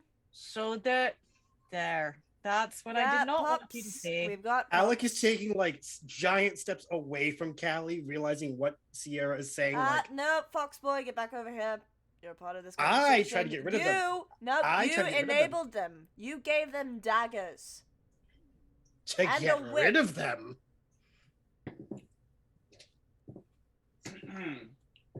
Also, let's face it, it's kind of Devotion's fault. He went all father mode on them as well. I'm okay with that. It's Devotion's fault. Yeah. I would like to retcon my action. Nowhere to be seen. Can I, instead of following Darren, fly back to the island and get all of the alcohol? I thought you were saying go find their parents' corpses. You, Never to be seen again on a scavenger hunt on Aarakocra Island. You know what, Zink? Yes, you can go back and you can get 3 bottles of liquor and be back before the ship gets too far away. Yay! What? How much would that cost me? 30. You just 30 fucking gold? steal it. Yep. Nah. His god is watching. He can't do that now. Christ. I'm a My god watches me. I steal bones. That's kind of your thing, though. I really can't wait for you to use that. Oh, I'm so excited to use this key. On Zinc drugs. returns. Zinc Zinc returns with alcohol. 3 bottles of one's clear, one's dark brown, and one's purple. I don't know. Purple? It is, Ventic? Mystic. So Callie. Why the fuck are there new pups on my ship? All right. Devotion's listen, fault. Yep. Okay, we were actually watching it from the side of the ship. They tried to pull a pickpocketing scheme on Devotion. It actually fucking worked. I'm actually quite impressed by them. So, I don't know what Devotion said to them. Alec did give them 2 daggers and a whip. To keep them safe on the island. If they're going to be stupid, let them be stupid and armed there. And somehow they were sneaky enough to get on the ship as soon as we turned our backs.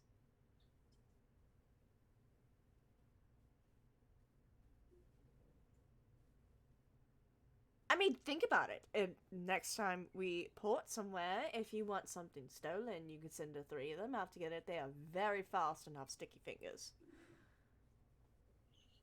Rather just punch a fucker in the head and take their shite. Why, children?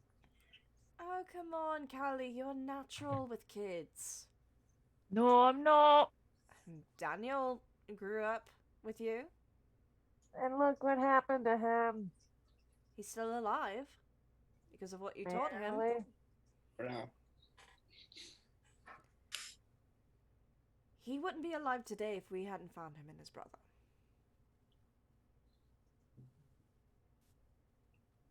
Once again, I don't know what happened in the years I was gone, but Daniel's still alive, and it's most likely because of the stuff we taught him. I don't mean to get sentimental, but perhaps these kids could also live a little longer if they stick around for a while and learn what we know. Who knows, they might jump on another ship as soon as we reach Port and Pandalin, and you'll never see them again.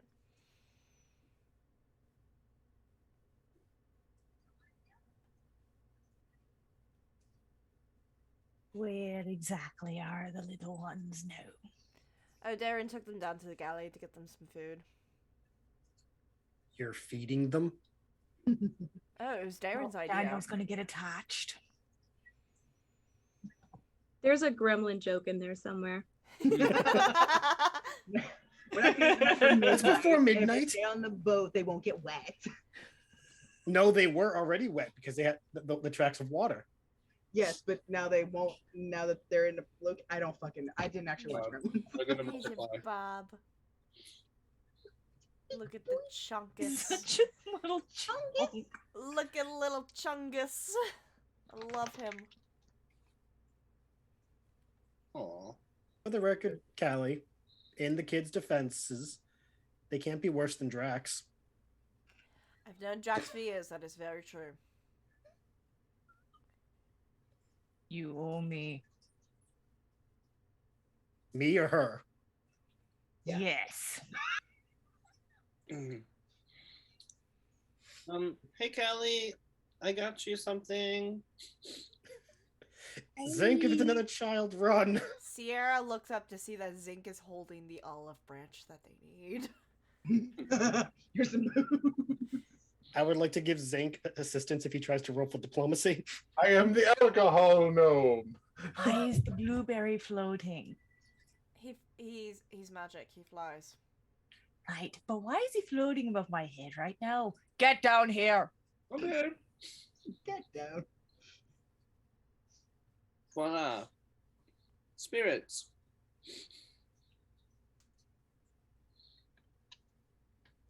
It's a really I got the nice one oldest. too. The oldest, the clearest, and this one's supposed to be like infused with something. Lavender, maybe? I don't know. Ooh. She'll just snatch the dark bottle out of your hand and walk away.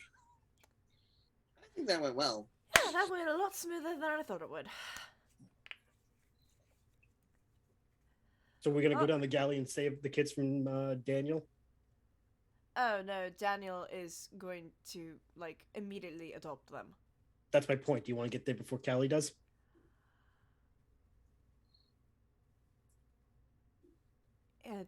Callie can't do anything once Daniel adopts them.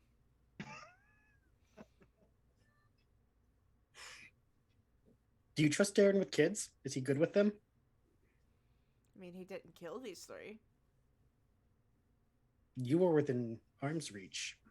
You're now not. Would I be standing here if I did not trust my partner around kids? I don't know. I don't know how you and your partner are with kids.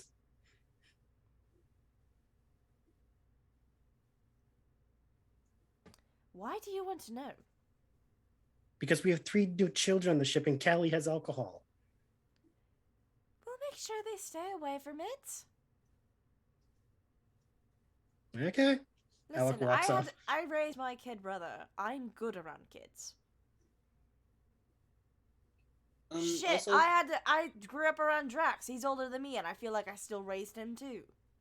isn't alcohol good also for Callie to have? Depends on the type. Anything in no. a dark bottle, she loves. Okay. So while there's lighter bottles, great sentiment, she's probably not going to drink them. Unless she's desperate. Well, that means we can have some. Goody. I should probably go help assist Drax on that tack line. I did disappear all of a sudden. See you all later! And I awkward bisexual finger guns and walk away.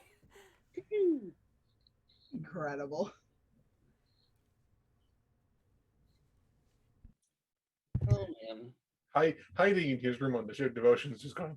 I don't know what's happening, but Oh god, I can't wait for Isla to interact with the kids.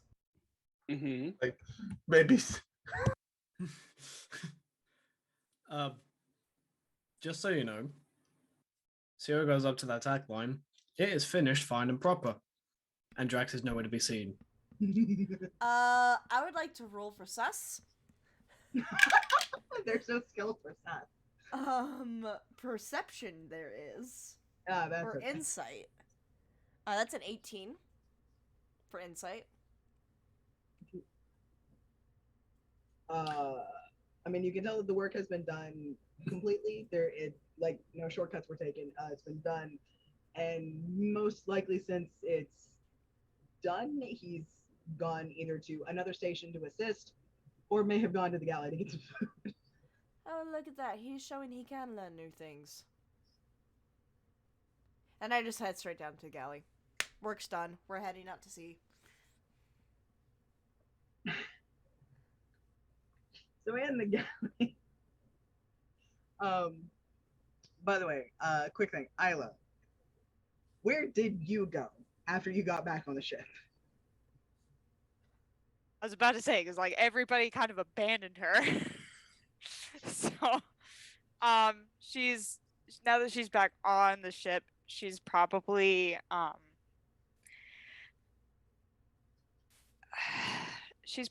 like up on the very front of the ship, On the bow. Okay. like the very front, like King of the World style. Yeah, she's on the bow. Um, Yep.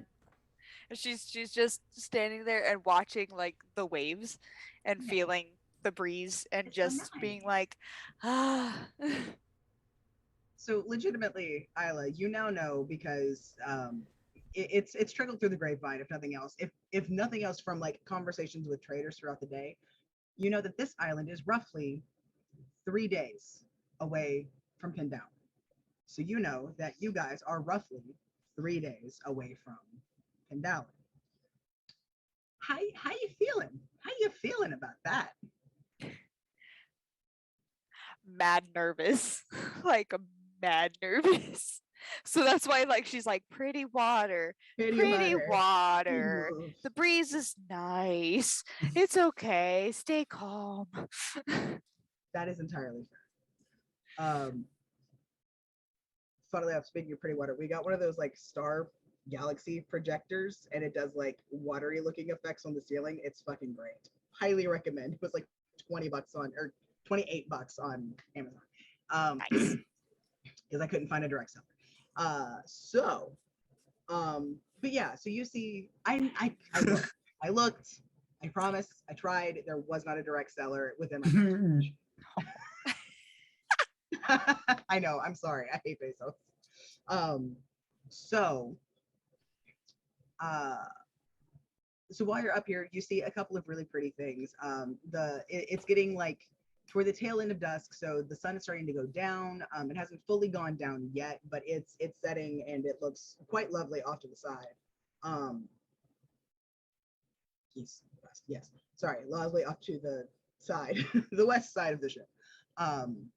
And I think you actually get to have one of those things where like right as it actually sets, you get to like see it wink below the surface.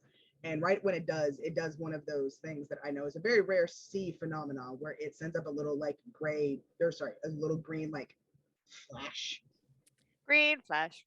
Yeah, just I don't remember what where's Captain Jack Sparrow when you need him? In court. In court. I don't know. Amber turd. Anyway. So but yeah, so you see like a little green flash go up, and then it becomes like that really lovely like purplish pinkish just nice thing.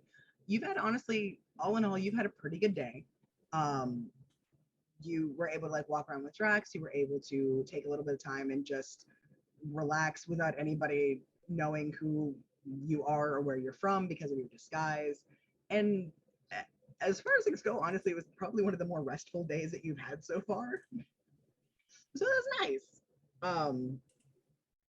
But yeah, you guys, you're not able to see, or sorry, you, Isla, you're not able to see the actual like shape of the continent yet. You guys aren't quite close enough, but you just have this feeling like you know that you're heading in the right direction because of course you are, otherwise Callie would have had the navigator write the course. But like you just also feel that it's right in a way that you haven't ever encountered before, except when you left and you knew that it was right for you to leave when you did, and now it feels like it's right for you to be returned. I don't know if that brings her some extra measure of peace or if it feels like odd, but you do have this just inherent little bit of knowing within. So yeah, it definitely makes her feel stronger about it. Doing the thing. I'm doing the right thing, and I'm gonna do the right thing. And I think probably after you've had about like, let's say 20-ish minutes or so of just alone time, relaxation, and like reflection of things, I think that's probably about when I'm guessing Drax will come and find you. You definitely hear the very distinct clanking of his armor behind you. Can't hide that. Clink, clink, clink, clink, clink.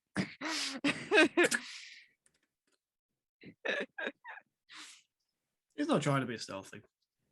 Yeah. Yeah, she's just kind of standing there on the bow of the ship, just looking out at the water. How you feeling? She feels like she's flying.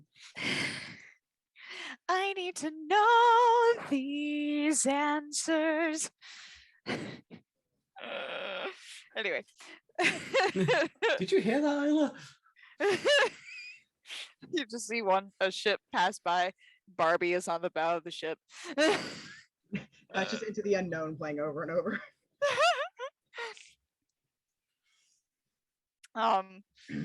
But she'll just kind of say, to be honest, really nervous. I gathered. But I brought something to cheer you up. She'll like turn him like, what? And in a wrapped in a nice brocade cloth. Well, seeing as how you are royalty, I thought you deserve a proper diadem, and unveils, and I will show you.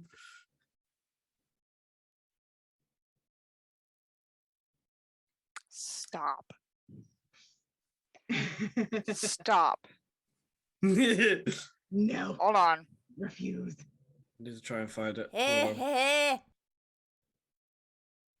Here. God, do I have to fucking send it to her? Because I have it saved right on my phone. I found it. Oh, be still, my princess heart.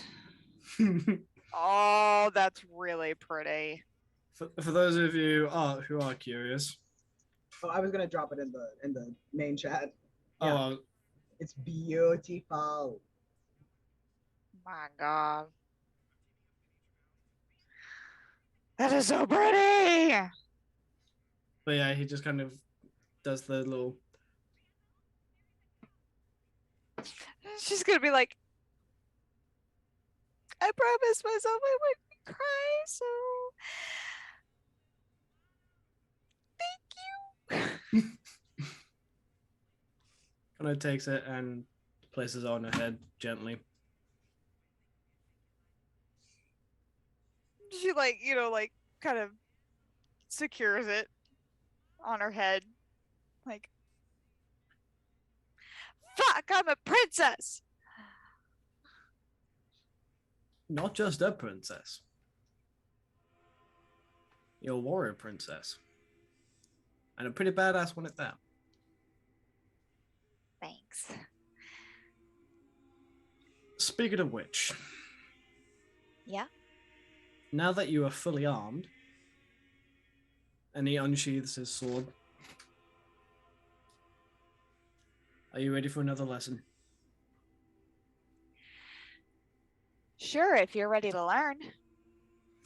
Oh, Yes, queen. Oh, sweetheart, you have Now, just mind you, declared... I'm still waiting for your dad to send me my custom rapier. But that one should do. It should do. For now. He's going to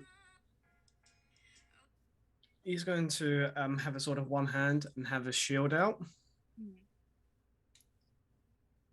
So then. Don't use the longsword. Oh no, he's using the Thor sword. Okay, I love you guys. We love you. But yeah.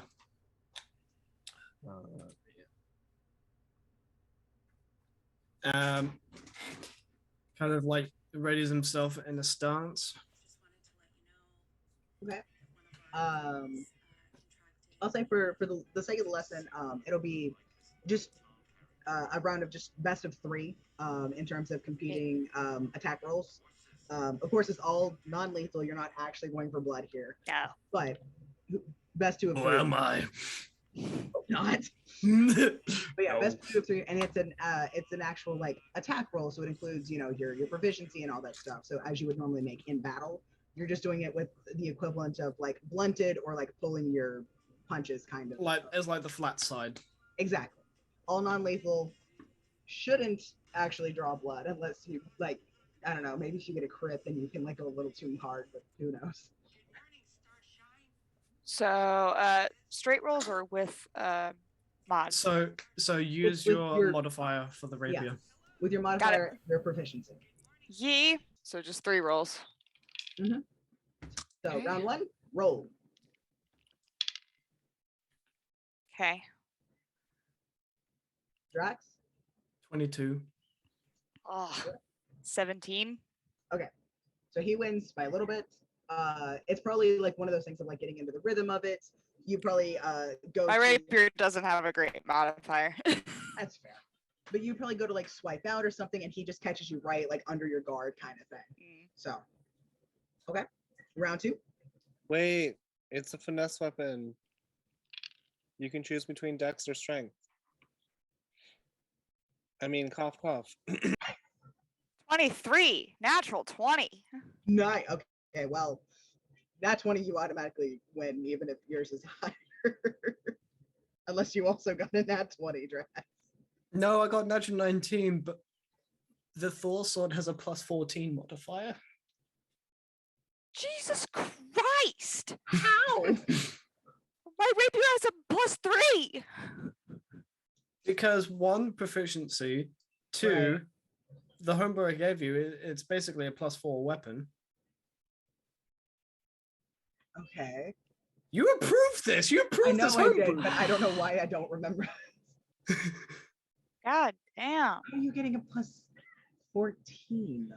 because my natural because my strength modifier is plus 5 and my proficiency bonus is plus 5, so naturally it's 10. Yeah, okay, that makes sense. Yeah, all right, that makes a lot of sense. That's unfair. But you got a natural 20, yes? Yes. You got a natural 20. By the rules of natural 20, you win. Automatically. I think I think And I promise you that's not pity, that is the rules. That is the actual rules. I mean, yeah, 'cause even if you were using like a non-magic like starter sword, it would still be a plus 10 because of your base shit.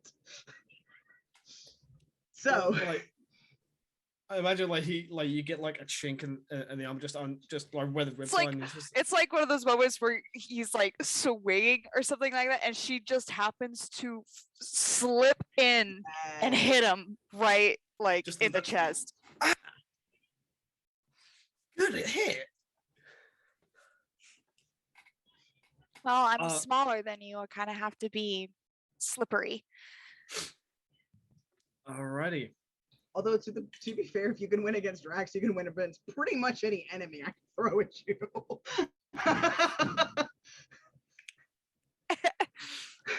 All right, round 3. We're 1 for 1.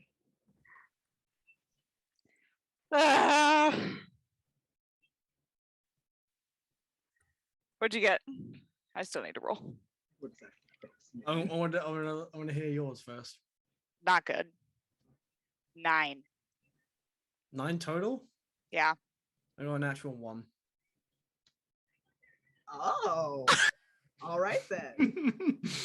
Shit. He's still So not. I win. So he's not.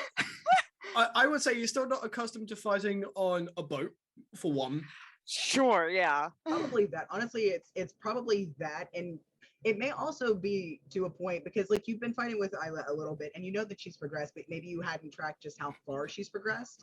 So you probably underestimated like that she could make a turn or do something with the environment as quickly as you could, and she's able to essentially like get up behind you and then like tip a rapier to like throat kind of thing, just like waha.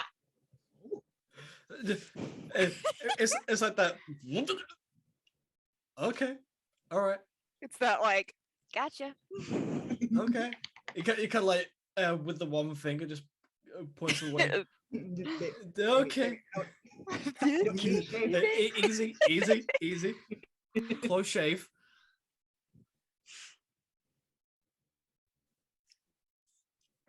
I'm proud of you.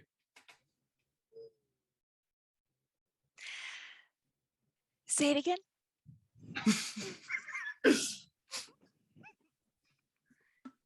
I'm proud of you. Truly. Thank you. Now just imagine how badass you're going to be when you get your own rapier. Yeah. I don't know. How many days has it been since we have left, DM? It's been a week, hasn't it? You guys have been sailing for 3 or 4 at this point, I think. Okay. And then it was, and you guys were able to like essentially vamp too. So it's been about 3 or 4 days. Okay. She's still waiting on that rapier to Mm. head her way. He said it was going to take a couple days. Basic, and obviously with like if this is something Hannah wants to do, for the sake of brevity, Drax is going to be basically get back into a stance and just go ready for more, and continue training to really hone it in, if you want. Sure. All right. And she's getting good. She's getting real good. So it's just past 11:30. Let's take a quick like 5-7 minutes break, bathroom, water, snacks, all that good stuff. We'll come back. We'll finish up the sailing parts, and probably my thought is like the end of this episode will be like the last shot will probably be like arriving in Pindell. But we shall see. So We'll be but back first, in a few small break. minutes, bitches. We'll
Alright, I think we've been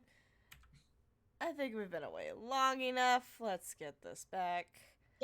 Sorry, whoever is still watching. I got sucked into Moon Knight TikTok. As you can see, we are down to Nathan. He passed out. Sleeping. We do not have health concerns. He's Sarah.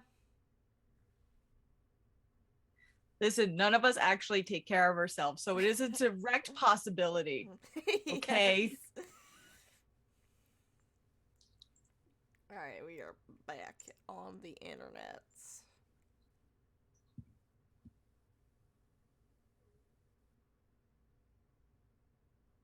Why the fuck did somebody like that tweet I made?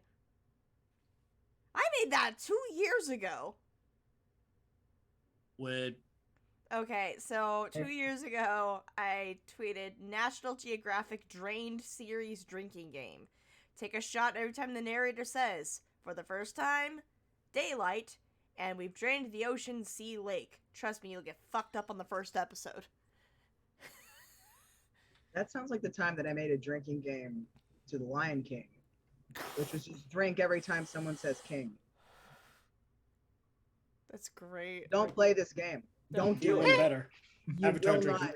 You will not have a good time. Do you one better. Avatar drinking game. Every time Zuko mentions honor, you take a shot.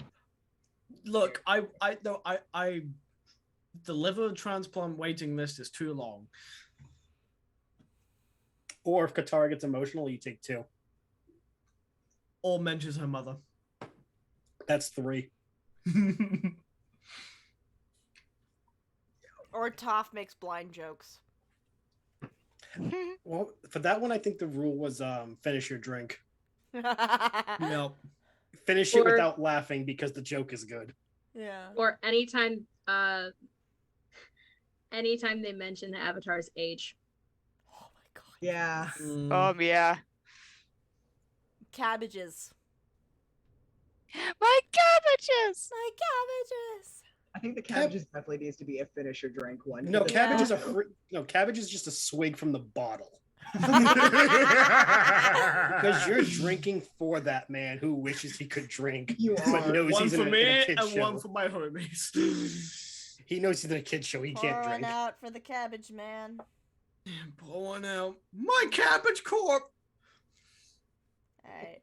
We're ready Ooh, to never go touched whenever, it. boss. Alrighty. So yeah. So up on deck, we've got we've got Drax and Ala having a really good training session, honestly. Down below in the galley, as predicted, Daniel has immediately been like, these children must be protected. So Told you he would adopt them immediately. just like, oh no, they're so small. And there's 3 of them. However, it may be funny to see for anybody who's only gotten to know him as, you know, the cook and somebody who like is an adult but is sort of hasn't really exhibited any kind of like parental stuff. He immediately sees these children and goes, oh, bet. And one gets them all, you're not even sure how, gets them all to wash their hands and face before they sit down to eat at the table. Gets them all to put their weapons away and gets them all to stay seated at the table while they eat their food. It's almost like he was a big brother or something. Yeah. He's daddy material.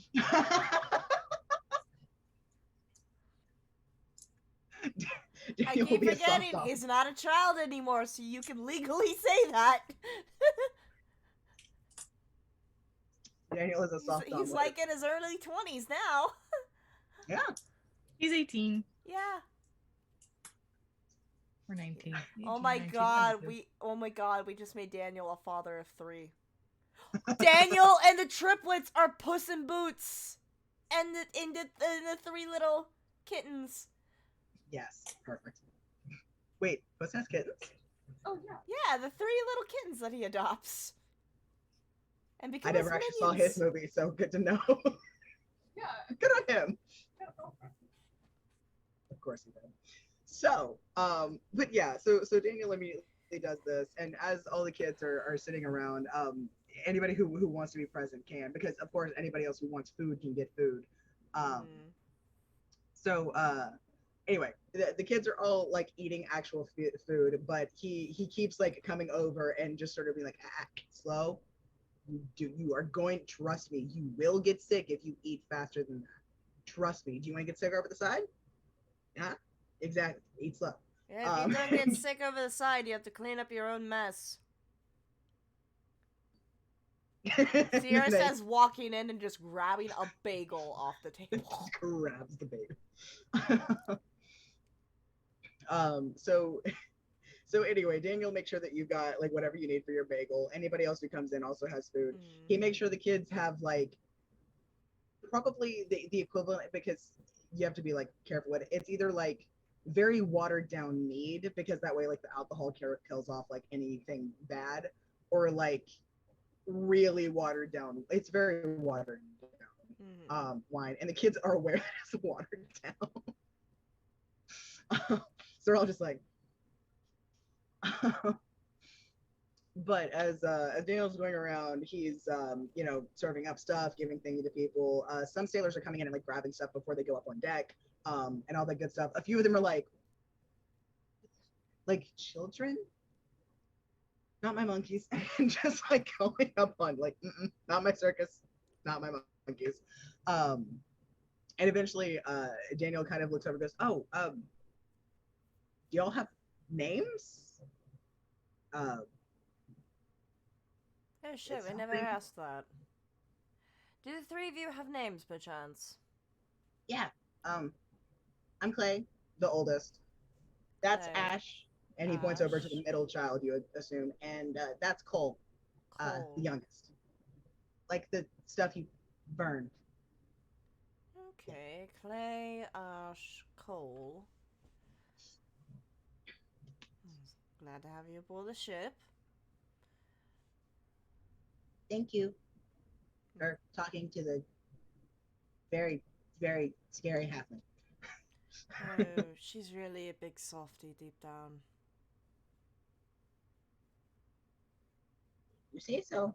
These kids are a little unsure, like. She'll never admit it out loud, but she's got a soft spot for kids. I mean, look at Daniel. He practically grew up on the ship under her. So you could teach us all the ways to make sure that we stay on the ship, right? Yeah, you're gonna have to learn to work them up. Yep. Staying on the ship means learning chores, learning how to do work. Yeah, we can do that. Plenty of practice. Also, don't steal from her. You will get thrown overboard. We should be able to put that behind us, unless it's like a really shitty rich guy, because sometimes they just always steal from the rich. Yeah, just sometimes they're going around and they're like being mean to people and demanding stuff and being stupid, and it's just like, okay, Charles. Why are the shitty aristocrats always named Charles? Or and why do they always have wives named Camilla? I don't understand. Right? Always. The fact that Mitch did not fucking react to that joke I just made. Over the years, he's just learned to always be thinking that, so he didn't hear you. I mean, he could easily marry a Diana, but he goes for a Camilla. Like, that's just low-hanging fruit. I'm waiting for Queen Elizabeth to appear behind me right now and fucking smite me. Someone talking shit? What did you say about that, dearest? Let's square up, Lizzie. You gotta remember, she had COVID. She's a little slow now. Allow me to introduce you to my corgis of doom. I can carry around the sword of state, you see. Get fucked, nerd. Let's not forget, around her jubilee, all she did was just stab a knife into the cake and called it a day. Not to mention, even though Balls. she on I believe it was like her 80th birthday, she spent a full day at a firing range with L-82 machine guns. Oh my god. How did she not break a hip firing that? She's tough. She was a Clearly. mechanic in World War II. Holy shit, I didn't know that actually. She knew how to fix Jeeps. Yeah, no, for her royal public service, she was a mechanic in the army. Yeah, I legitimately did not know that. That's fucking cool. Which technically means she is a bit of a cars lady. She knew how to fix Which a makes fucking it really Jeep. funny when she gets behind the wheel of those big ass SUVs. All you see is knuckles and white curly hair and a little Like, chunky hat. Not even that, because she always has like the bandana. Yeah. And don't get me wrong, most of the cars are stolen because royal family, but she's got good taste in terms of vehicles. What? Yeah, no, like most of the things in the possession of the royal family were actually Like seized by the government kind of thing? received by foreign states. I mean, look at the crown jewels. That's all Yeah. stolen. Yeah, they're all from India. Mm-hmm. All stolen. Yeah. Continuing on. Anyway, colonization aside. So I'm sorry. That's 1d8 of damage to Mitch. Is a D8 equivalent to a teabag or I'm sorry, Mitch, I didn't mean to make you joke. Give me an hour, it'll be 2d8s if I get to Boston in time. One by land and one by sea. And then it Done came by out me. of my fucking nose!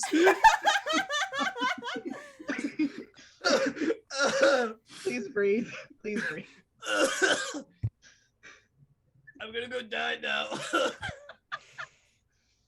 Oh god, All right. heaven, I'm fine. Alright.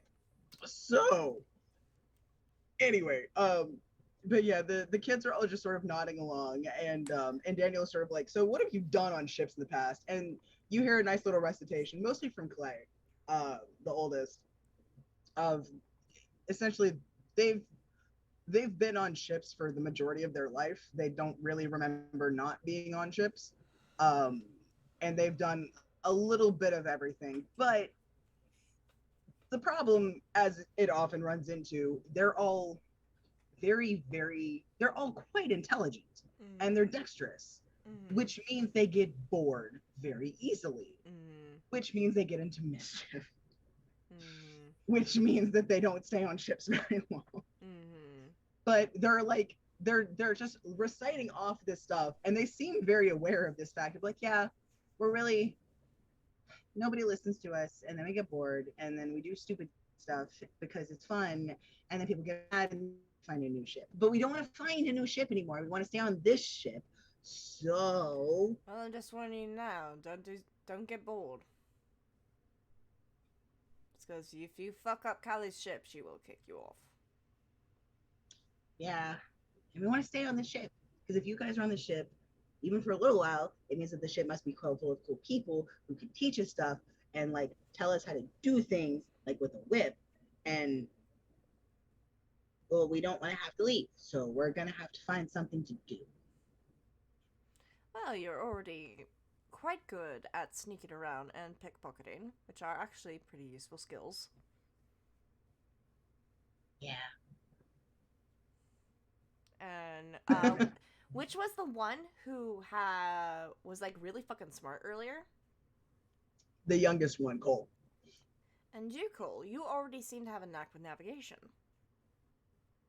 Yeah, the stars are really pretty, and they make shapes, and then you follow the shapes, and then if you just do some I think it's math. It's just if the numbers always make sense, and then I know exactly where to go. Pretty sure if you hang out with that navigator for the next couple of days, she can teach you some more things. Yeah, I could do that, and I can draw. I can make a map, and yeah. Ash, Clay, what are your other skill sets? And they kind of like look at each other like, no one has asked us this question before. And the other one's like, well, and the middle one, Ash is, I actually I like to cook and do stuff whenever we actually had money for food, and had enough of it to cook. I could make it taste really good, even with just like salt, pepper, and some seaweed. Daniel, looks like you have a sous chef now. Daniel's like, oh, really? Hello, child. I will teach you the way of bread. Oh, he loves baking. Bread? Yeah, you're gonna learn to make a sourdough starter. What the hell is sourdough? Trust me, it is really good. So we've got a navigator, we got a cook. What about you, Clay? I don't know. I always do the talking and stuff. And the distraction. Talking, He has that look, and Sierra, you're very familiar with this look. He's the oldest. Mm-hmm. You're very familiar with that position, and he clearly takes care of his younger siblings because they're a little bit like, even though they're physically just a little bit smaller and that they hide behind him, they're also a little bit more, they're like the littlest bit more like well fed than he is. Mm-hmm. So he clearly does that sibling thing, like, no, I'm fine, here, you have this extra kind of thing. It's something that you're very familiar with because you would do the exact same thing for your brother, like, of course you would. And you also get the sense that like he's been so focused on them getting through to the next day, he probably, like, kind of like you did when you first left, he has no actual clue what his skills are because he's been focused on just surviving. So he's just, I talk good,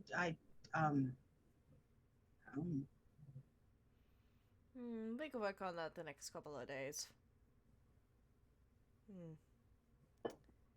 I understand the position of being the eldest.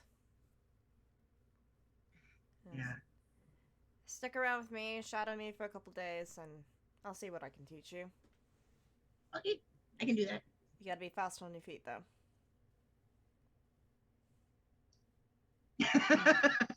And she just gnaws on her bagel. And just hangs out. For you guys, no one ever caught me. She just gnaws on her bagel and just hangs out with the kids for a little bit. We can cut to somebody else if anybody else wants to do anything. I know, Thor. That was some great roleplay, wasn't it?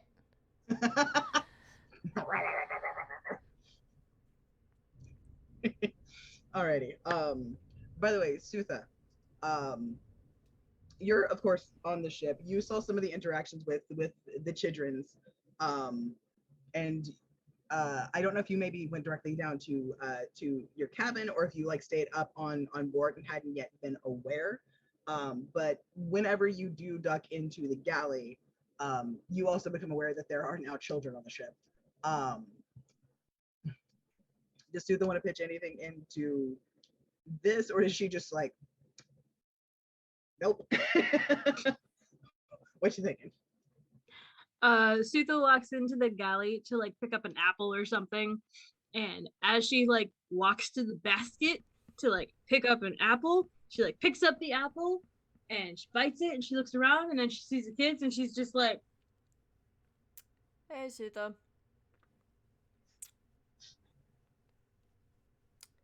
Meet our news. What are those? Meet our newest crew members. This is Clay, Ash, and Cole.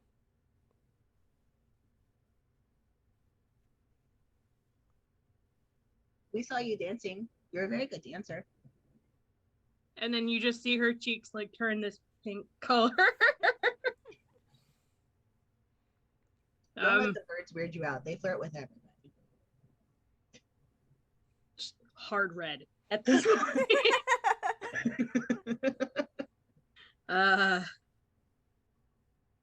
Did you lose a bet? Why do you say that? So,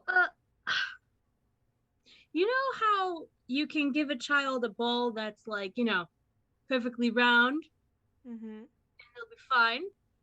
And then if you give a child a ball that has a bunch of spikes on it, they're not fine. You're a spiky ball with kids. Suther, you do remember that I have a younger brother. I'm about to have 2 younger brothers.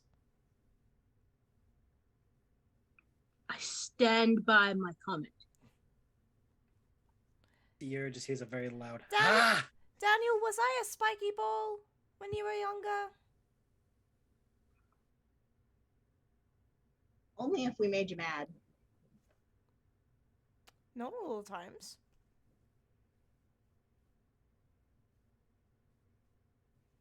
Daniel, how often was she mad?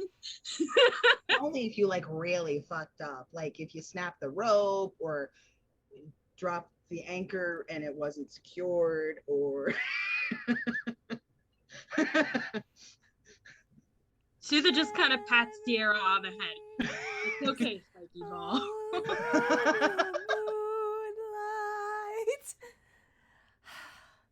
or dropped the cannonballs over the side. Yeah, and Alex gonna lean close to Sierra at the tail and be like, and I was worried about your partner being bad with kids. I guess I misjudged him.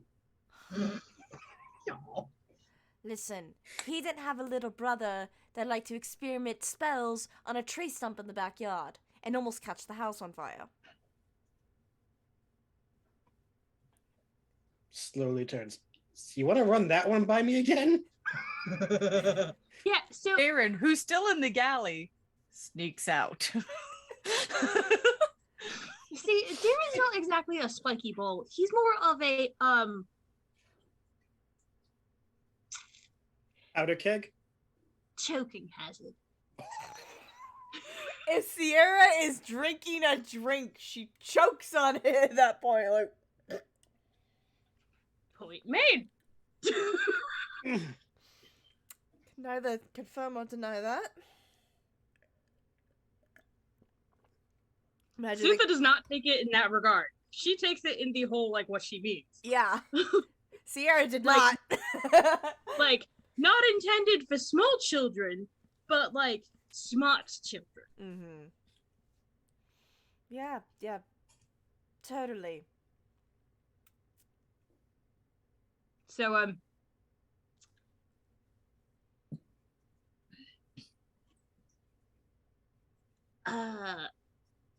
trying to do this in Pig Latin to make it funnier. I don't know if I'll even understand. Why do we have a children A Oh, on boat Because A? bay, eighth day, ikpockete, devotion day. Devotion has really bad perception and they pickpocketed him. They were actually really damn good at it. Son of a bitch. I mean, son of a female dog. Oh, I've been cursing in front of these fuckers all day. Spiky ball. I gave them knives. And a whip. No, The whip's you're just a spike. You're a spike. You are a knife handed to a child with both arms. I'm still in my fox form, so I look at my hand and be like, what's that have to do with anything? There's no longer a human in front of you, it's a fox. With 2 tails. Has she seen him turn into a fox? I don't think she has. Nope, you weren't in the room when I showed off that I could switch between the two. Oh, that's right.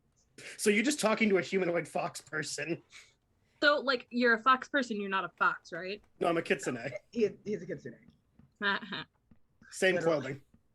clothing. And Suther's just gonna be like, what? Big anime eyes. Look at your little tail! He's got 2 tails. Look at your little tail! Oh, this is a first for a reaction, isn't it? Look at your little ears! Oh my god. Alec is gonna actually like pull Sierra in front of him as a shield. Oh yeah, I forgot to tell you, she's a huge animal lover. Pull Sierra like more in front, like nope. Yeah, she's got a pet dog, she's got a pet rat, we also have a pet gecko. Dog and Ratty are with her family currently because they weren't able to come along. But the gnome has the gecko somewhere. Speaking of, where is the little floating bastard? Oh, he's probably just doing his own thing and causing Callie hell. Or he left without saying goodbye again, and then in that regard, I'm going to keelhaul his ass. Oh no, he returned. He actually brought an olive branch to Callie when I let her know we had kids on board. Which, by the way, I learned what keelhauling is. I was about to say, what is Yeah. the one that? Yeah, it's gruesome, isn't it? I feel like it would be more gruesome if you actually made it. So, like, here's what I was thinking: how they could make it better. And What Sierra's they just could do. like, go on. So what they could do is they can get a chain instead of a rope. Granted, it would possibly rust faster, but still, what they do is they have one on one end of the ship and one on the other end of the ship, leaving about a foot of room between the boat and the actual chain. That way you can connect someone to the chain. They have to hop off the side and you get to drag said chain. And it's verbatim that they will have it done. That is horrifying. What to see if we can Thank get you. some chains when you get to Alan? I'm sure Callie will love that idea. Yeah, baby.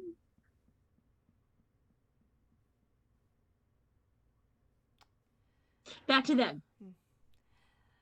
Yes, Clay, Ash, and Cole are going to be with us all the way to Pandalin. Cole, he's actually going to be hanging around with the navigator. Ash is going to be down here with Daniel learning to cook. And Clay is going to be following me around. At least until we get to shore in 3 days. And then what? They want to stay with Callie's crew. Does Callie know? She knows they're staying on the ship. She doesn't know they want to stay with the crew, though. But Suda just grabs at this point, Daniel's practically adopted them, so whatever they decide, she's just gonna have to deal with it.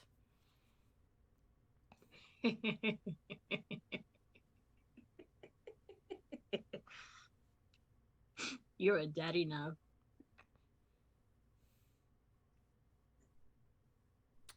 Yeah, you have 3 young children that you're in charge of. Congratulations. Welcome to fatherhood, Daniel.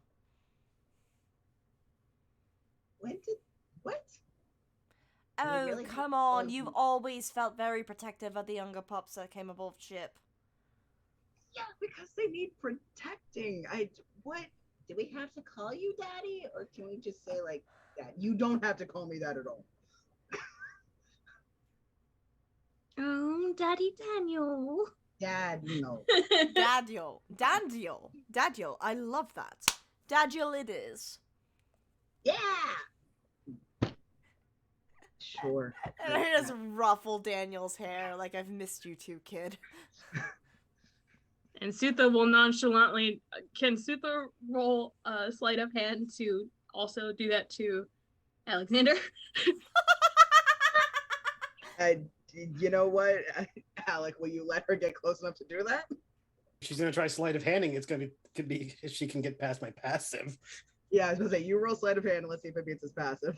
Otherwise, he'll We know all and try keep to avoid. forgetting Sutha's a rogue. She's got really I'm good sleight of aware. hand.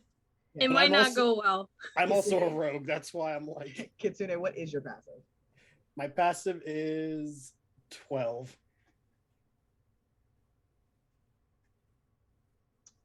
Sutha? I'm checking. 33. Holy shit! She rolled a natural 20! Yep, no, you get a full-on head ruffle before Kitsune or before Alec has any fucking clue what's happening. Everyone just sees him go very straight, rigid, and like almost like vibrate. Like, you know how that hairs stand up on a cat and their tails poof up? Just that in fox form. I was thinking more, and this is gonna be a very niche reference. The episode of Naruto when Naruto suggests to Sasuke, "Hey, you wanna know what's under Kakashi's mask?" and he freezes, and his whole body vibrates with that like, I was gonna leave, but Yeah. Your His Yeah, that fur, ears happened. also twitch your fur has been ruffled. extremely. Pleasantly so. Like it's honestly like animated. It's so animated now. She's got little like, and she's not trying to be rude about it. She genuinely thinks you're adorable. Yeah. Mhm. Of course she does. Like Sierra said, Sutha is a huge animal lover. Yeah. She could turn Also, into a she doesn't fucking know bear. boundaries. Yeah. Alec just slowly slides out of his chair under the table. Welcome to our mischievous band of merry misfits. Enjoy your stay. Okay. And then Sutha whispers to the kids on her way out, well, she's not married yet, but it's getting there. Wait, what? Have a good one. Yeah. That was Sutha. She's a huge cuddle bug. I So- bet if you asked, she could probably lift you up off the ground too. She's very fucking strong. So is everybody that you know either like really tall or really short? Yep, basically. Why do I feel like Callie heard short and twitched?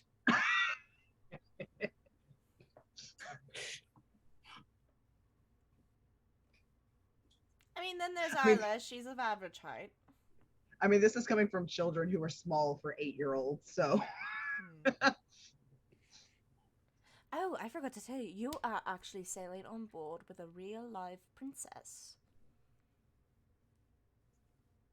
nuh-uh. At that point, Alec's gonna get up and warn Drax and Isla about the kids, just because he doesn't want another freak out. No, Wait, there's kids? You two aren't here yet.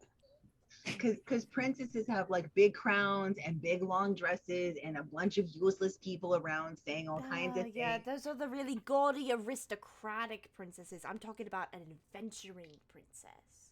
Those don't exist. Why Yes, you're they trying do. to There's one shine on it. this ship. I'm best friends with her. And it's not me. You were flying. Oh yeah, Zink just appears in the galley, or like out the porthole. Did I ever hear your names? Were the names that you have that I can't remember? Cause I'm. Clay, Ash, Cole. Do you guys have a bird? No. There's a big bird that likes to talk who hangs out around like the island. Okay, because I was singing a song like I do, and this bird just started singing your names along with me. Oh, interesting. Just what? And this is me asking, what was the fourth thing? Stop. Literally the word stop. Oh, okay. You don't have a cousin named Stop or anything, do you? Clay legitimately like laughs like in a way that y'all probably haven't seen him do so far, but he like legitimately laughs and his siblings are like holding on to him. So we stay a lot. We're on the island and around it a lot because lots of trading ships come in. There's lots of people to. There's lots of assholes to steal stuff off of. And well, a lot of the adults just kind of they know who we are and they're just like Clay, Ash, Cole, stop.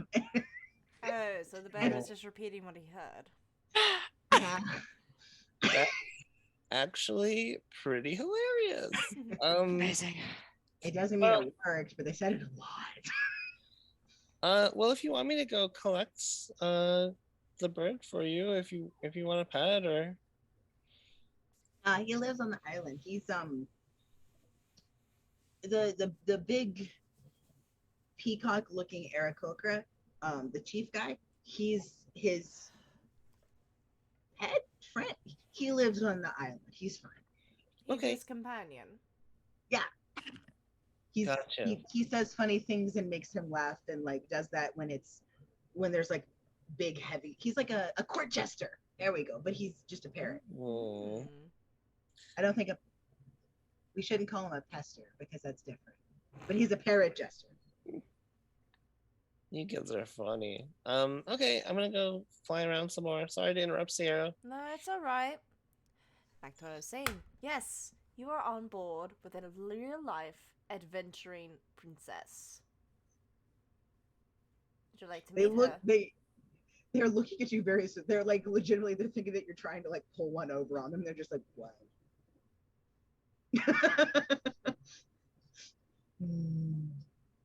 Why would I lie to you? Because it's funny.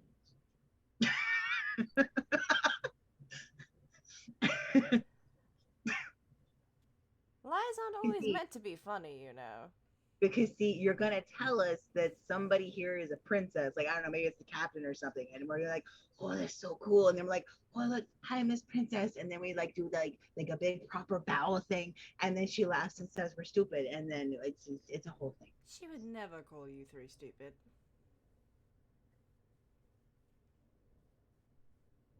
Are you sure? Absolutely positive.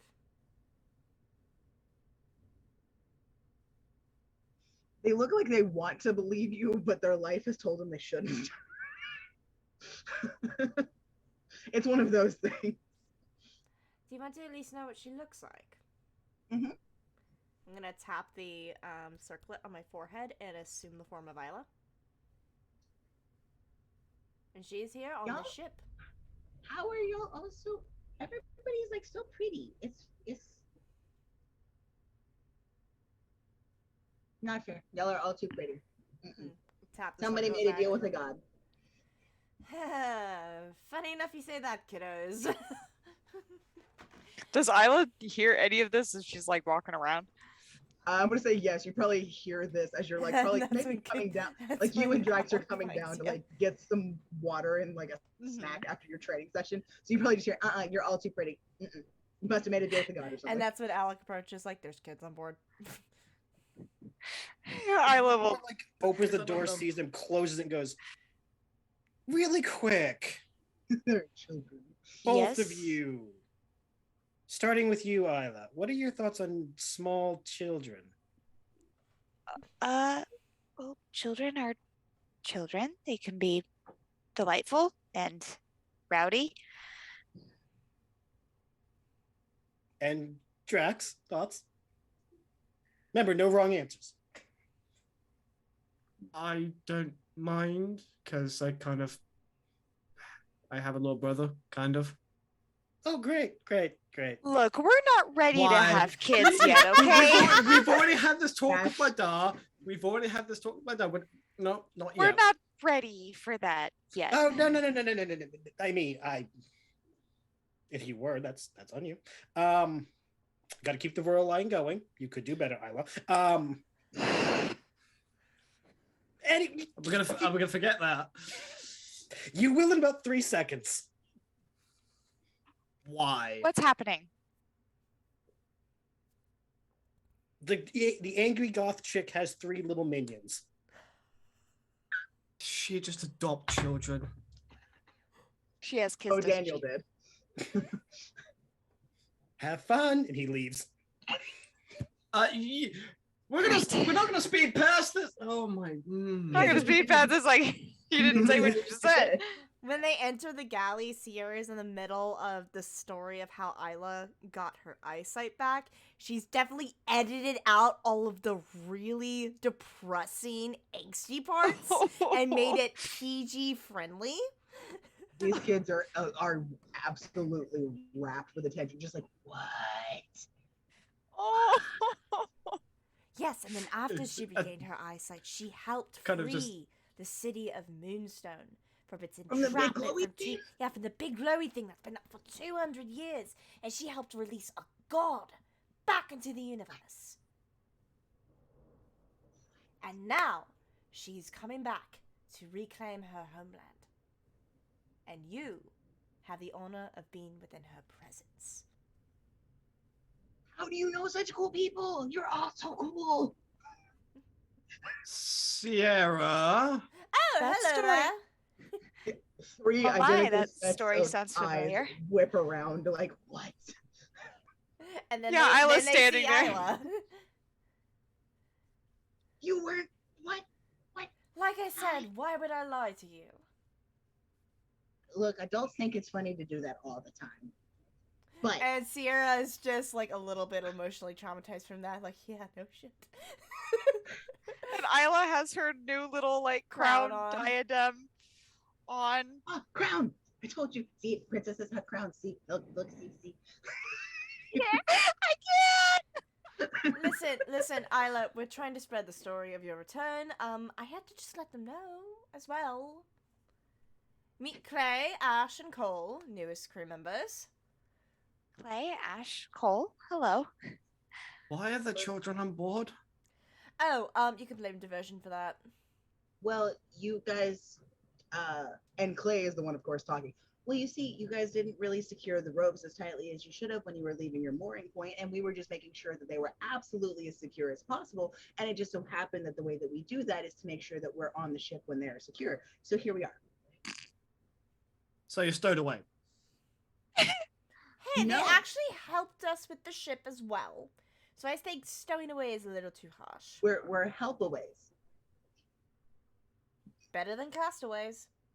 Yeah. Oh, hey there. Castaways. I knew that was coming. I knew that was coming. Ahoy there, ahoy, we are castaways. We were this close to skating past it.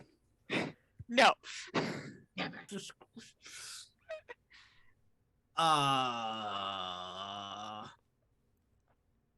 Okay. We were helping to fix a clearly large error in the way you were handling your rope system. We helped fix it, so we get to stay. Don't let Callie hear you. There's a flaw. Callie said we could stay. They gave her a bottle Callie of has a decent stealth. Is she around? Is she? As they say this, I fixed the problem on your ship. Oh god. Oh no. I don't know. You. Oh no! Oh no! This is why Alec bolted. It's gonna only go so well. It's a dirty Yeah. 20. All right. I have a passive perception of 22.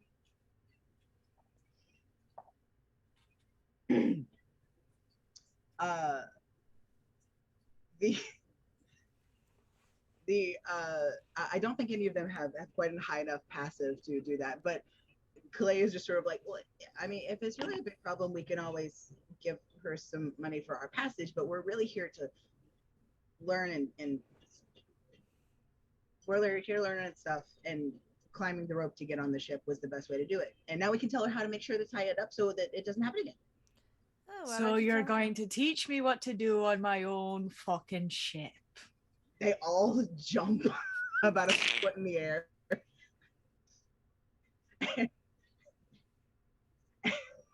Fuck.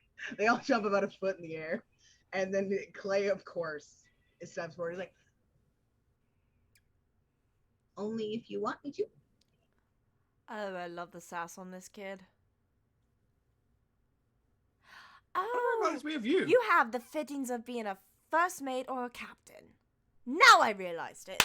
Well, and he looks back and forth, and then he takes a minute and then takes a big deep breath. He's like, well, the thing is, you tied it with this kind of, and I don't know knots. He knows knots. I'm gonna let you just fill in the gaps. Well, you see, you tied it with this kind of knot, but that's this kind of knot. And when you guys were mooring, it kind of came loose, and that was why it was dragging so much that we could actually grab it and then climb up on the ship. So if you just don't tie it with that one, then it won't happen again, and we can make sure you don't have any other people like us on here. You have to admit, he is very knowledgeable, Callie.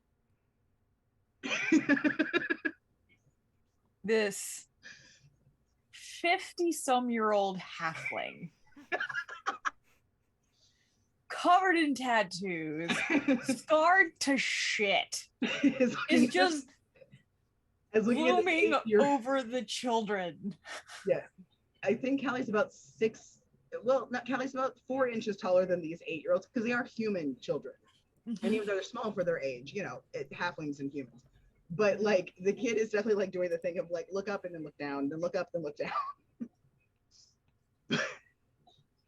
But to be fair, I will let you know, you do know what he's saying is absolutely accurate in terms of, that this is something that could cause a rope to trail in the water and let somebody grab it and climb up if they were so inclined to fucking do that in the middle of the ocean.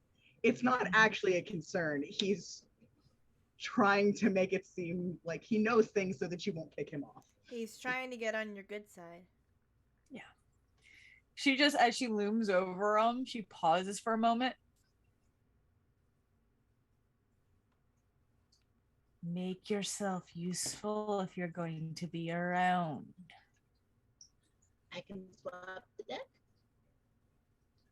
That's a good start, kid. Looks over at Sierra. Your problem. Already assumed that. At this point, Isla will kneel in front of the kids and cast Druidcraft and just have a whole bunch of like wildflowers sprout from the ground, and she'll weave flower crowns and little like bracelets. This is what I'm telling you about. She like crafts jewelry out of flowers. Oh fuck! My internet connection went out for a bit. Oh no! All right, am I back? Yes. Yeah, you're back. All right. Should be. The kids they have this very interesting combination of like both looking very amazed but also a little confused.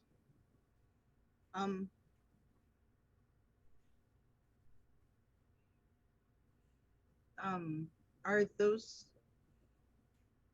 flowers? Yes, they're flowers. But they don't look like the flowers on the island. No, these are the flowers that I grew up with. Yeah. On the island, of course, there are metric fuck tons of hibiscus because it's a tropical island. There's not really a whole lot of anything else. And if you're raised on a ship, it's not like you're going to see fresh cut flowers. Right. Ever. So they're all just like, these look like flowers, but not. What the fuck is this? Mm-hmm. What is happening? They all are like very tentatively like, it's very pretty and it smells nice. I like it. Well, you see, these are called roses, and those are tulips, and these are daisies. She'll like start kind of naming each of them and kind of break them down a little bit in an easy way for them to understand.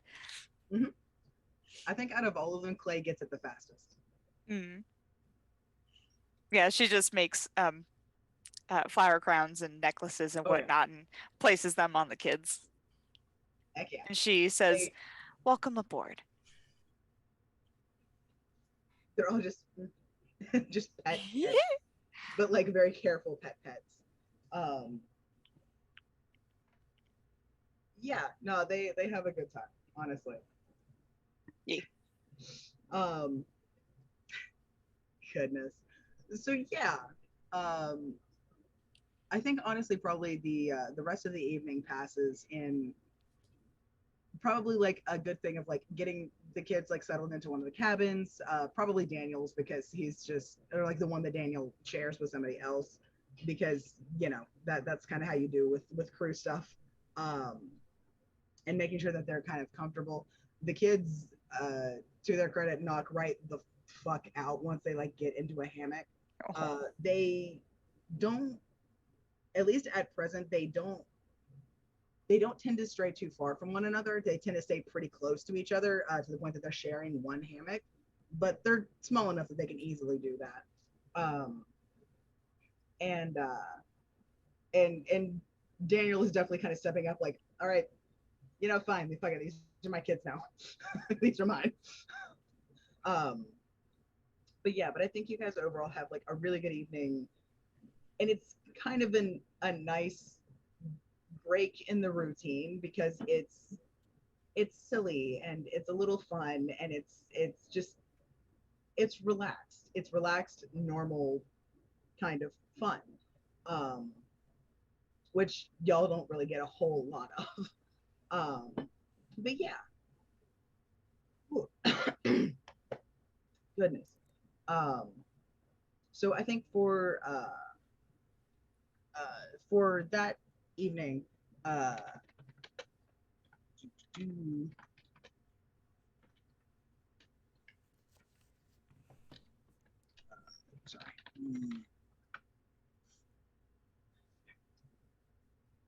Sorry. So I think as we're sort of winding down to the evening for you guys to sleep,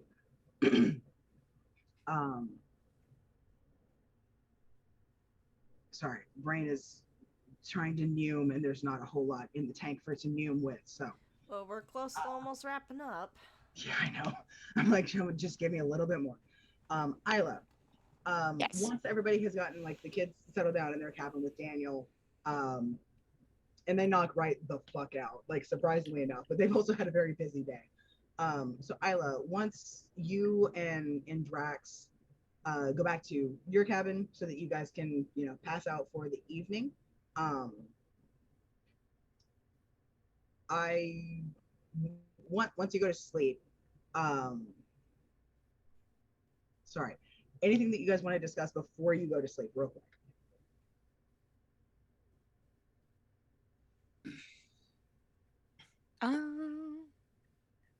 It's okay if not. I just wanted to check. Not really. Just the Okay. fact of like, oh man, those kids are really cute. Those kids are so cute. So cute. But also very precocious and definitely troublemakers. Drax will kind of just say to Isla,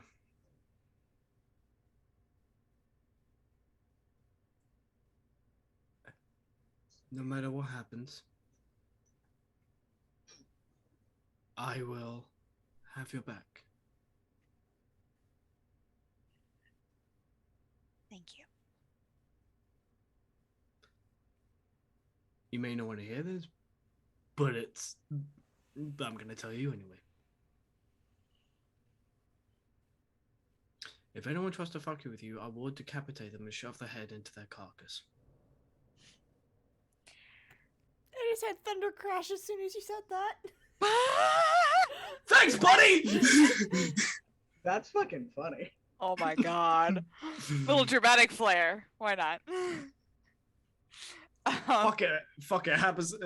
It happens now. Just that little crackle around him. You know that like crackle of energy when he's raging. Like just that little bit of.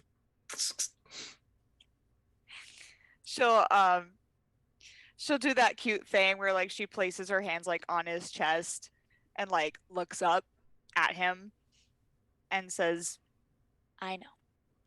And I love you. And I love you. And I'm gonna fuck some people up before they get a chance to fuck me up. That's my girl.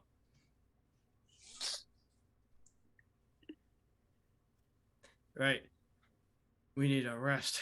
Be a couple of days planned ahead of us. I'm going to sleep. Yep. Good night. Night. Okay. I'll go to sleep. Good stuff. And cuddle. Yes. Sutha and Zink, I think you guys are sharing a cabin. I believe so. Do y'all want to discuss anything before you head to bed?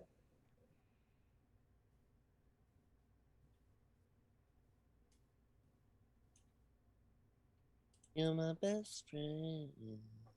I think Sutha might just be like, just for the record, I'm still mad at you that you left, but I love you.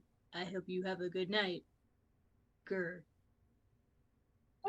I really love Sutha's way of handling her emotional stuff now. It's just like, listen, here's exactly where I stand. And we're good with that. Which, honestly, fair. Fuck yeah. I love you too, and I'm sorry. I would be really sad if we couldn't hang out anymore. But also, I learned some new spells. And one's really cool, but I can't cast it on a boat. So I can't wait till we get it to shore. Give me a hint.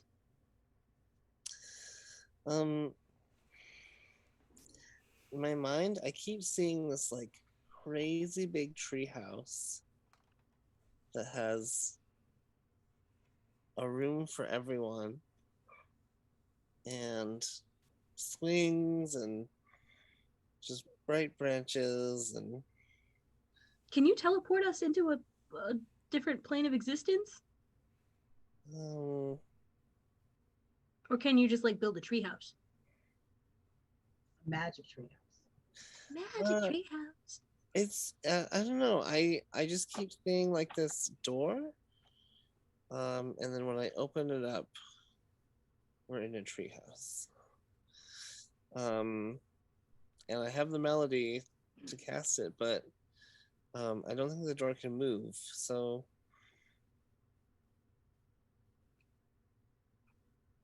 Okay. uh-huh. Um, and also, this is what I've been working on today, and Zink is gonna show Sutha something he's never shown anyone before, and that is an unfinished tinkered object. And it's like these figurines that sort of like hold hands and like dance together when you like wind it. And some of them have definition, like you can see one has like pink hair and one has like little elf ears and like lavender hair, and then there's others that are just still like little robotic shapes of like humanoids. Like one's very small, one's very tall. Some have clothes on them, but you can see it's our group all holding hands, and like just sort of like when you twist it, it like will play music and like they'll all sort of like dance in a circle. And then you can also tell that there's going to be another one that's just sort of like hovering above the rest of us. And things like, this is just for, you know, us to have. It's going to be the group of us.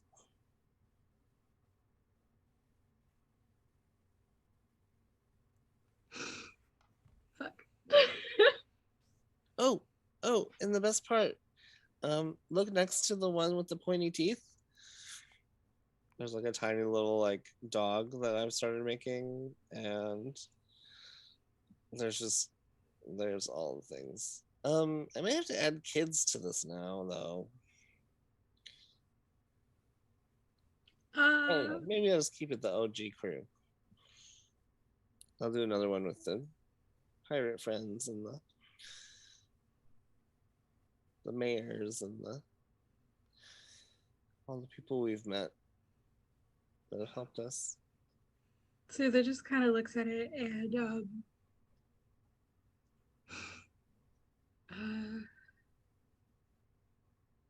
she just tells you that it's beautiful. Oh, thanks, Sitha. I'm kind of tired. I think I'm gonna fall asleep pretty quickly, but sweet dreams. Love you, and Yeah, screw you. It's not like I'm crying in real life right now. I'll see you in the morning. Good night. Night. And then like almost instantly you hear Nick literally has a shut off switch that only he can access. I know, right? I would love that. Right though, please. Stupid fantasy world. You're impossible. The ultimate fantasy, being able to make yourself actually sleep when you fucking need to. Yeah. And actually gain the benefits of a full long rest. Right? My favorite part of Skyrim is when it says you awaken well rested. Lol. Right? Like, sign me the fuck up for this fantasy world. Anyway. Yeah. Alec, what are you doing before you go to bed? He is chilling out on deck. After all the people, he needed space. He's pretty much just playing on his pan flute. That's so cute. But because I have to be that person, it is a melancholic song. Of course. Somewhere out there. more like a melancholic version of As It Were. I mean, As It Was. Ow. Ah! Fuck you. I'd love to hear a pan flute version of Playing with the Big Boys now from fucking Prince of Egypt. But anyway, I'm just saying. Look, that soundtrack has my entire heart. Yes, it does. As it It should. really does. Especially when Percy sings it. Anyway, all right, good to know. Are you taking the night shift, night watch, whatever the hell it's called? He's winging it until Kelly makes him go to bed. He's kind of just doing what he's doing. Legitimate question: Do Kitsune have to sleep less than others, or is he just an insomniac? He's an insomniac, but I think they have to sleep like normal people. Okay, fair enough. I might have to keep track of when you have fucking levels of exhaustion, sir. It's called fear of Callie keeps him going. That ain't gonna help your disadvantage on attack rolls. On the ability checks. Anyway, so all right, good stuff. You probably play a sad song, and occasionally, I think probably the Navigator honestly has a pretty good like that kind of husky, like almost jazz singer type voice that she'll kind of like add in a few like little bits when she recognizes the song you're playing. But yeah. Last but not least, Sierra and Darren. Once kids have been settled, y'all are of course going back to your room. So do you guys want to discuss anything before you head to bed?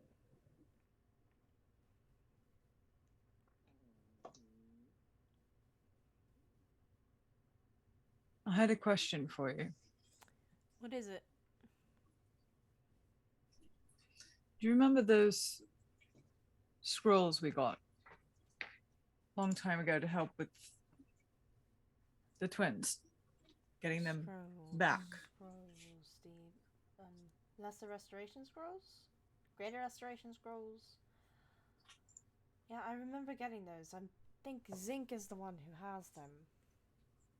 Or Floatma had them, and now they're in Zinc's possession. You don't happen to know how to do that, though, do you? Let me check to see what spells I know.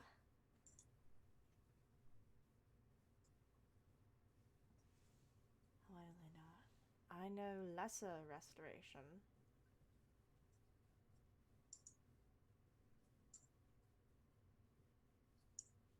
Coo, coo. I don't know where the scrolls are. Coo.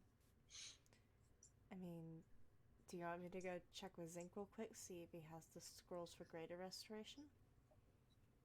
I know greater restoration. Coo, coo. Whatever will work. What do you need the spell I for? recognized the bowl before I touched it. But I can't quite place more than that. Because of clouded memories. We might need them. I can talk with Zinc now or in the morning, whichever you prefer.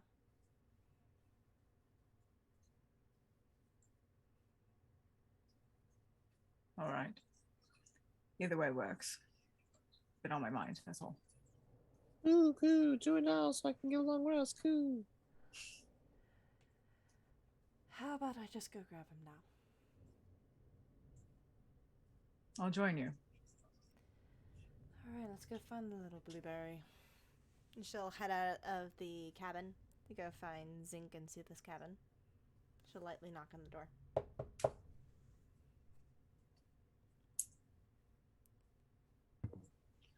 Sutha gets up and goes to the door, but does like one of those like she kind of like peeks through to see who it is. Oh yeah. It's just And you recognize them. It's just a goth Okay. bitch with a colorful facial tattoo. Yeah. Is Ink still up? No.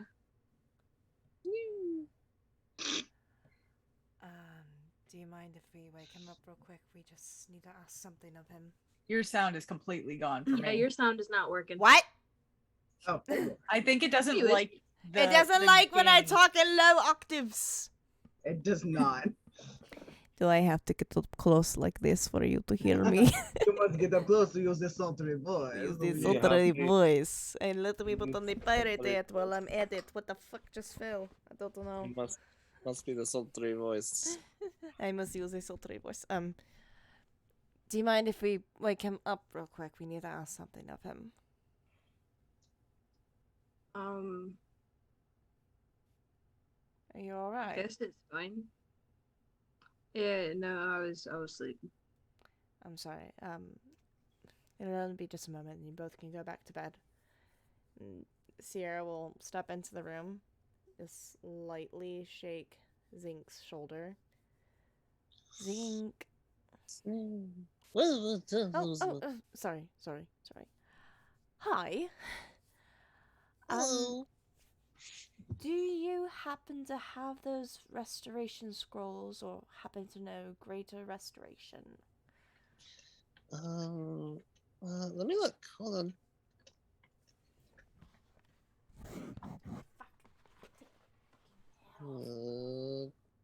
Scroll of boo, and it does not come out of the thing. Wait, hold on. I think I have.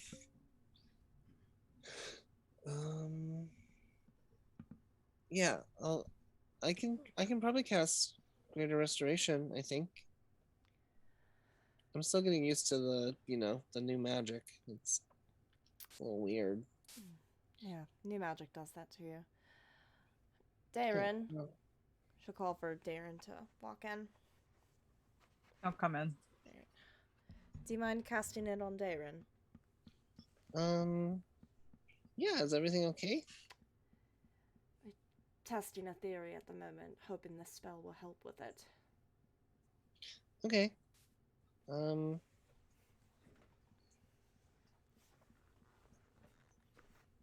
Zing pulls out the pan flute.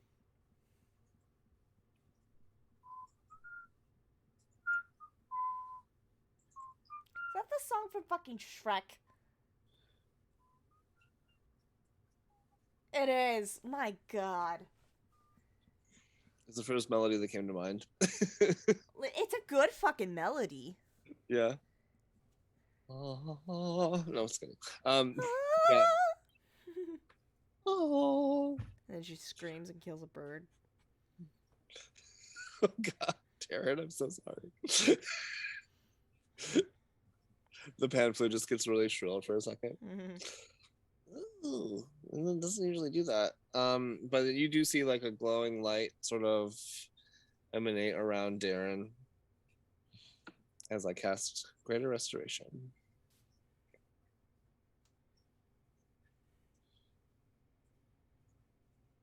Alrighty. And So- that is where we're gonna leave the episode. I mean, No. Imagine the Good. last shot is just Darren being flooded with memories. especially because we should probably actually talk about it. So And yeah, give time to yeah. know So what I'm gonna those say are. actually, because I was trying to think of like what the last shot for this would be. So I think honestly the last shot is probably that. It's of Zink very kindly agreeing to do this thing and to cast a spell, which is totally fine. And so, but we as the audience and as CRC, like the spell, go out and with like the adjustments that have been made to the way that Zink's magic is cast now. It radiates out, washes over Darren. Darren, by the way, any remaining psychic damage that you had sustained is also healed from this, so you are completely fine and dandy. It's Greater Restoration. It heals a lot of shit. But I think we as the audience and as them see it hits Darren, it washes over him, and he sort of like takes a moment of like, oh. And I think we probably see him maybe like form at most like a I see. Like, and I think that maybe like where that cuts off. And then we as the audience have this quick zoom cut into like the pupil of his eye again, into his headspace. And we just see this huge cascading waterfall of like a bunch of different memories all on top of the other, just that are going way too fast. And I think honestly, Darren's eyes may like go unusually for pretty much anyone in this universe, may just go like completely black, like no white, no iris, no nothing, and he just kind of sits as we the audience are seeing all of this stuff just go. And that's what we'll pick up next time. Hey. Did you just FMA the gate to Darren? Maybe. Take notes. Take notes. I apologize for nothing. We need to know this shit. We need to know. The demons that I want to haunt know. my Can you soul. show me? I need to know these answers. I need to find my way. Thank you, whoever stuck around to watch us tonight for the Kingdom Chronicles. Let me get up in a little like intimate with the microphone here. Thank you for watching us this week. Make sure to tune in next time. Although next time may be starting a little bit late because I got scheduled for a night shift. So if we do play, we're gonna start hella late. If we don't play, get some good rest. Make sure to tune in this Sunday for Lost Mine of Fandelver, because I'm actually gonna have us play this Sunday instead of having an off week. And make sure to tune in on Monday for Secrets of Pandora. Correct? Yes, here on this channel. Yes? Yes. Yay! We had Yes. Humblewood last Okay. week. And then make Yay. sure to tune in to Thursday for Clone Wars 5e. So, you all have a great rest of your night. Sleep well. And is it Friday yet? We will see you all in the next one. Bye-bye. Bye.